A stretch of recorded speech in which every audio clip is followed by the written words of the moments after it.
ಎಷ್ಟೋ ಜನಕ್ಕೆ ಇವಾಗ ಕೆಮ್ಮಿಗೂ ಒಬ್ಬರು ಡಾಕ್ಟರ್ ಇದ್ದಾರೆ ಅನ್ನೋದು ಗೊತ್ತೇ ಇಲ್ಲ. ಸರಿಯಾದ ಒಂದು ಡಯಾಗ್ನೋಸಿಸ್ ಇಲ್ಲದೆ ಸೆಲ್ಫ್ ಮೆಡಿಕೇಷನ್ ಅಂತ ಹೇಳ್ಬಿಟ್ಟು ಮಾಡೋದಕ್ಕೆ ಹೋಗ್ತಾರೆ. ಕಾಫ್ ಬಂತು ಅಂತ ಹೇಳಿದ್ರೆ ಎಲ್ಲೋ ಮೆಡಿಕಲ್ ಶಾಪಲ್ಲಿ ಹೋಗ್ಬಿಟ್ಟು ಮೆಡಿಸಿನ್ ತೊಗೊಂಬಿಟ್ಟು ಹಾಕ್ಕೊಂಡ್ರೆ ಹೋಗ್ಬಿಡುತ್ತೆ. ಸೊ ಆಮೇಲೆ ನೀವು ಹೇಳ್ತಾ ಹೋದ್ರಿ ರಿಲೇಟಿವ್ ಯಾವುದೋ ಒಂದು ಮೆಡಿಸಿನ್ ಹೇಳಿದ್ರು ಅದನ್ನು ತೊಗೊಂಡ್ಬಿಟ್ಟೆ ಅಂತ ಹೇಳ್ಬಿಟ್ಟು.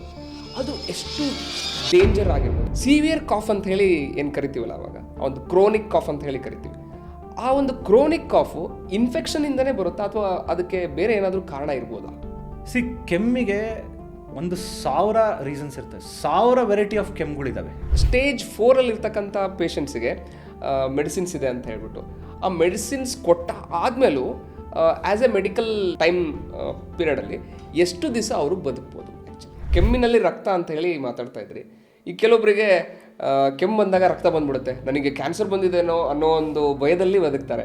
ಸೊ ಅದು ಯಾವ ಒಂದು ಆ್ಯಂಗಲೇ ನಾವು ನೋಡ್ಬೋದು, ಅದನ್ನು ಯಾವ ಥರ ಅವರು ಅದನ್ನು ಸ್ವೀಕರಿಸಬೇಕು, ಹೇಗೆ ಡಾಕ್ಟ್ರನ್ನ ಮೀಟ್ ಮಾಡಬೇಕು? ಆ್ಯಕ್ಚುಲಿ ಕೆಲವು ಜನ ಹೇಗಿದ್ದಾರೆ ಅಂದರೆ ತುಂಬ ಹೈಪರ್ ಆಗಿ ಬಂದ್ಬಿಡ್ತಾರೆ.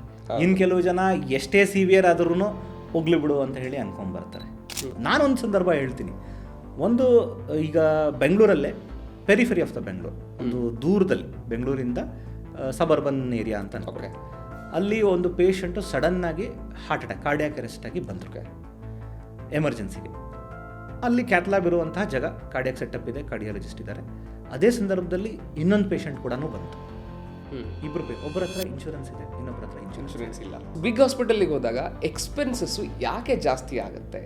ಆಮೇಲೆ ಅಲ್ಲಿ ICUಗೆ ಹೋದರೆ ಕೆಲವೊಂದು ಟೈಮು ICUಗೆ ಅಡ್ಮಿಟ್ ಮಾಡಿದ್ದಾರೆ ಅಂತಂದರೆ ಹೊರಗಡೆ ಬರೋದು ಕಷ್ಟ, ಅವರು ಡೆಡ್ ಬಾಡಿನೇ ತೊಗೊಂಬರ್ಬೇಕು ಹೊರಗಡೆ ಅನ್ನೋ ಒಂದು, ಇವಾಗ ಅವನಿಗೆ ಪೇ ಮಾಡೋದಕ್ಕೆ ಆಗದೆ ಇರತಕ್ಕಂಥ ಒಬ್ಬ ಪರ್ಸನ್ ಅಂತ ಅಂದ್ಕೊಳ್ಳಿ, ಬಟ್ ಅವನಿಗೆ ಲೈಫ್ನ ಉಳಿಸ್ಕೋಬೇಕಾಗಿರುತ್ತೆ. ಸೊ ಅವಾಗ ಆ ಒಂದು ಎಕ್ಸ್ಪರ್ಟ್ ಡಾಕ್ಟರ್ ಬಂದ್ಬಿಟ್ಟು ಬಿಗರ್ ಹಾಸ್ಪಿಟಲ್ಸ್ ಅಲ್ಲೇ ಇರ್ತಾರೆ ಆ್ಯಕ್ಚುಲಿ ಹೇಳ್ಬೇಕಂದ್ರೆ. ಆ ಒಂದು ಪೇಷಂಟು, ಸೊ ಅವನ ಮನಸ್ಥಿತಿ ಹೇಗೆ ಇದನ್ನ ನಿಭಾಯಿಸ್ಬೋದು? ಅದಕ್ಕೋಸ್ಕರ ಅಂತಾನೆ 100% ಆಗಿ ಕ್ಯೂರ್ ಮಾಡ್ತೀನಿ ಅಂತ ಹೇಳಿ ಅನ್ನೋಕ್ಕಾಗಲ್ಲ, ಟೈಮ್ನ ಮುಂದೂಡ್ಬೋದು ಅಷ್ಟೇ. 100% ಕ್ಯೂರ್ ಮಾಡ್ಬೋದು. ಯಾವಾಗ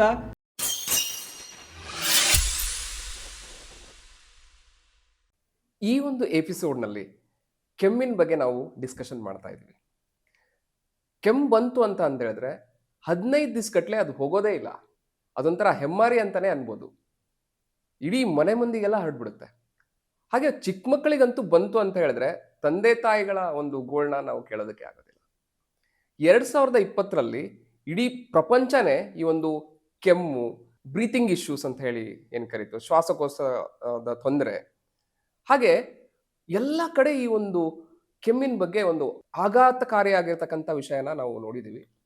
ಇಂಡಿಯಾದಲ್ಲಂತೂ ಪ್ರತಿಯೊಬ್ಬ ಮನೆಗಳಲ್ಲೂ ಕೂಡ ಕಷಾಯ ಮಾಡ್ಕೊಳ್ಳೋದೇನು, ತುಳಸಿ ತಿನ್ನೋದೇನು, ಹಾಗೆ ಮಸಾಲ ಪದಾರ್ಥಗಳನ್ನು ನಾವು ಯಾವ ರೀತಿ ಕನ್ಸ್ಯೂಮ್ ಮಾಡಬೇಕು, ಪ್ರಾಣಾಯಾಮನ ಯಾವ ರೀತಿ ಮಾಡಬೇಕು, ಉಸಿರಾಟನ ನಾವು ಯಾವ ರೀತಿ ಮಾಡಬೇಕು, ಕೆಮ್ಮಿನಿಂದ ನಾವು ಹೇಗೆ ರಕ್ಷಿಸ್ಕೊಳ್ಬೇಕು ಅನ್ನೋದ್ರ ಬಗ್ಗೆ ತುಂಬಾನೇ ಚರ್ಚೆ ನಡೆದಿದೆ.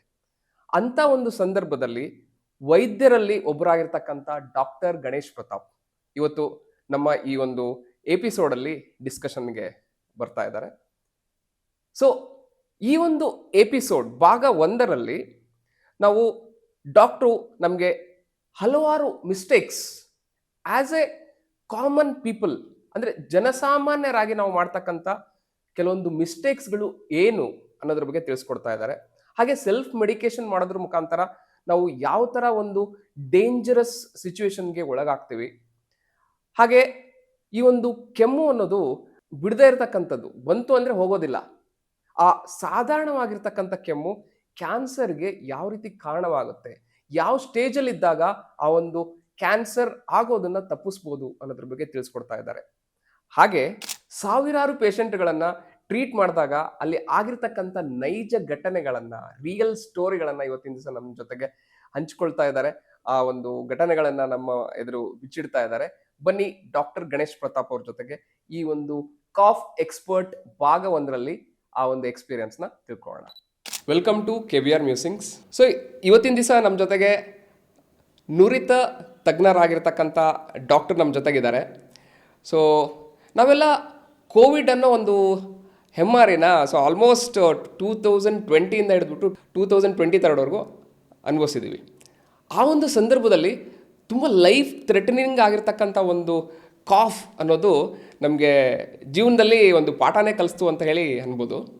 ಸೊ ಅಂಥ ಒಂದು ಸಂದರ್ಭದಲ್ಲಿ ಮೋರ್ ದ್ಯಾನ್ 6,000+ ಕೋವಿಡ್ ಪೇಷಂಟ್ಗೆ ಸಕ್ಸಸ್ಫುಲಿ ಟ್ರೀಟ್ ಮಾಡಿರ್ತಕ್ಕಂಥ ಒಬ್ಬ ಪಲ್ಮನಾಲಜಿಸ್ಟ್ ನಮ್ಮ ಜೊತೆಗೆ ಇವತ್ತಿದ್ದಾರೆ. ಅವರು ಕರ್ನಾಟಕದ ಮನೆ ಮನೆಗೂ ಕೂಡ ಅವರ ಒಂದು ಪರಿಚಯ ಎಲ್ಲರಿಗೂ ಗೊತ್ತು. So he's a famous pulmonologist, ಹಾಗೆ famous cough expert, doctor Ganesh Pratap.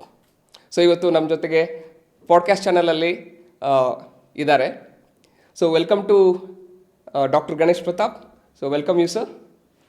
Thank you. ನಮಸ್ತೆ ಡಾಕ್ಟ್ರೇ, ನೀವು ನಾನು ನೋಡ್ತಾ ಹೋದೆ ನಿಮ್ಮ ಚಾನಲಲ್ಲೂ ಕೂಡ ಎಷ್ಟೋ ವಿಡಿಯೋಗಳನ್ನು ಮಾಡಿ ಹಾಕಿದ್ದೀರಾ. ಸೊ ಅಲ್ಲಿ ನನಗೆ ತುಂಬ ಇಂಟ್ರೆಸ್ಟಿಂಗ್ ವಿಷಯ ಅನಿಸಿದ್ದು ಏನಪ್ಪ ಅಂತ ಅಂದರೆ, ಉತ್ತರ ಕರ್ನಾಟಕ ಭಾಷೆಯಲ್ಲಿ ನೀವು ಕೆಲವೊಂದು ರೀಲ್ಸ್ನ ಮಾಡಿದ್ದೀರಾ, ವೀಡಿಯೋಸ್ ಎಲ್ಲ ಮಾಡಿದ್ದೀರಾ. ಆ್ಯಕ್ಚುಲಿ ನಿಮ್ಮ ಒಂದು ಲ್ಯಾಂಗ್ವೇಜ್ ನಾನು ನಿಮ್ಮ ಜೊತೆಗೆ ಮಾತಾಡಿದಾಗ ಆ ಒಂದು ಭಾಷೆನೇ ಬೇರೆ ಥರ ಇತ್ತು. ಸೊ ಈ ಒಂದು ಟ್ವಿಸ್ಟ್ ಏನಿರ್ಬೋದು ಆ್ಯಕ್ಚುಲಿ? ಏನಂದರೆ ನಾನು ಬೇಸಿಕಲಿ ಹುಟ್ಟಿ ಬೆಳೆದಿದ್ದೆಲ್ಲ ನಾರ್ತ್ ಕರ್ನಾಟಕ, ಹಾವೇರಿ ಡಿಸ್ಟಿಕ್, ರಾಣೆಬೆನ್ನೂರು ಅಂತ. So basically I am born and brought up in that place. ಅದಕ್ಕೆ ಈ ನಾರ್ತ್ ಕರ್ನಾಟಕದಿಂದ ಯಾರೇ ಬರಲಿ ಅವ್ರ ಜೊತೆಗೆ ಒಂದು ಬಾಂಡ್ ಡೆವಲಪ್ ಮಾಡೋಕ್ಕೆ, ನಮ್ಮ ಭಾಷೆ ನಾವು ಡೈರೆಕ್ಟಾಗಿ ಮಾತಾಡಿದಾಗ ಅದೊಂದು ಫಿಲ್ಟರ್ಲೆಸ್ ಫೀಲಿಂಗ್ ಇರುತ್ತೆ ಅವ್ರಿಗೆ. ಸೊ ಅದಕ್ಕೋಸ್ಕರ ನಾವು ಕೆಲವೊಂದು ರೀಲ್ಸ್ನ ನಾರ್ತ್ ಕರ್ನಾಟಕ ಭಾಷೆಯಲ್ಲಿ ಬಿಟ್ಟಿದ್ದೆ. ನಾರ್ತ್ ಕರ್ನಾಟಕ ಅಂತ ಅಷ್ಟೇ ಅಲ್ಲ, ನಾನು ಈ MBBS ಎಲ್ಲ ಮಾಡಿದ್ದು ಬಾಗಲಕೋಟೆಯಲ್ಲಿ. ಅದಾದಮೇಲೆ ನಾನು ಮೈಸೂರಿಗೆ ಹೋದೆ. ಮೈಸೂರು ಮೆಡಿಕಲ್ ಕಾಲೇಜಲ್ಲಿ ನಂದು ಪೋಸ್ಟ್ ಗ್ರ್ಯಾಜುಯೇಷನ್ ಎಲ್ಲ ಮಾಡಿದ್ದು. ಸೊ ಪೋಸ್ಟ್ ಗ್ರ್ಯಾಜುಯೇಷನ್ ಮಾಡಬೇಕಾದ್ರೆ ಮಂಡ್ಯ, ಮದ್ದೂರು ಆ ಸೈಡಿಂದನೂ ಜನ ಬರ್ತಿದ್ರು. ಸೊ ಇವಾಗ್ಲೂ ಆ ಸೈಡಿಂದ ಬರೋ ಜನಕ್ಕೂ ನಾನು ಅವ್ರ ಭಾಷೆ ಥರನೇ ಮಾತಾಡ್ತೀನಿ. ಸೊ ಬೇಸಿಕಲಿ ಒಬ್ಬ ಐಡಿಯಲ್ ಡಾಕ್ಟರ್ ಅನ್ನೋರು ಏನಿರಬೇಕು, ಪೇಷಂಟಿಗೆ ಅವರಿಗೆ ಅವರ ಅನುಗುಣವಾಗಿ ಅವರಿಗೆ ಎಷ್ಟು ಕಂಫರ್ಟಬಲ್ ಆಗಿರ್ತಾರೆ ಆ ಪ್ರಕಾರ ಮಾತಾಡಬೇಕು, ಆ ಪ್ರಕಾರ ನಾವು ಇನ್ಫಾರ್ಮೇಷನ್ ಕೊಡಬೇಕು ಅಂತ ಹೇಳಿಬಿಟ್ಟು ನಾನು ಆ ಥರ ಪಾಡ್ಕಾಸ್ಟ್ಗಳಾಗಲಿ ಆ ಥರ ರೀಲ್ಸ್ಗಳಾಗಲಿ ಮಾಡಿದ್ದು. ಆದರೆ ಇಲ್ಲಿ ಪೇಷಂಟ್ ಕನೆಕ್ಟಿವಿಟಿ ಅನ್ನೋದು ತುಂಬ ಇಂಪಾರ್ಟೆಂಟ್ ಅಂತೇಳಿ ಅಂತೀರ? ಹೌದು. ಯಾವುದೇ ಒಬ್ಬ ಡಾಕ್ಟರಿಗೆ ಅವರ ಸಿಮ್ಟಮ್ಸ್ನ ಅರ್ಥ ಮಾಡ್ಕೋಬೇಕು, ಅವರ ಮನೋಭಾವನೆ ಅರ್ಥ ಮಾಡ್ಕೋಬೇಕು. ಕೆಲವೊಬ್ಬರು ಅವ್ರಿಗೆ ಏನಿರುತ್ತೆ ಅದನ್ನು ಬಿಚ್ಚಿ ಹೇಳೋಕ್ಕೆ ಇಷ್ಟಪಡೋದಿಲ್ಲ. ನೋನಲ್ಲಿ ಬಂದಿರ್ತಾನೆ ಪೇಷಂಟ್. ಸೊ ಅದರ ಪ್ರಕಾರ ಅವ್ರಿಗೆ ಟ್ರೀಟ್ಮೆಂಟ್ ಬೇಕು ಅನ್ನೋದಾದರೆ, ಅವ್ರನ್ನ ಸರಿಯಾಗಿ ಅರ್ಥ ಮಾಡ್ಕೋಬೇಕನ್ನೋದಾದರೆ ನಾವು ಅವ್ರ ಥರನೇ ಮಾತಾಡಬೇಕು. ಹಾಗೆ ಇನ್ನು ಇಲ್ಲಿ ಒಂದು ಕ್ವಶನ್ ಬರ್ತಾ ಇರೋದೇನಂತ ಅಂದರೆ, ಎಷ್ಟೋ ಜನಕ್ಕೆ ಇವಾಗ ಕೆಮ್ಮಿಗೂ ಒಬ್ಬರು ಡಾಕ್ಟರ್ ಇದ್ದಾರೆ ಅನ್ನೋದು ಗೊತ್ತೇ ಇಲ್ಲ.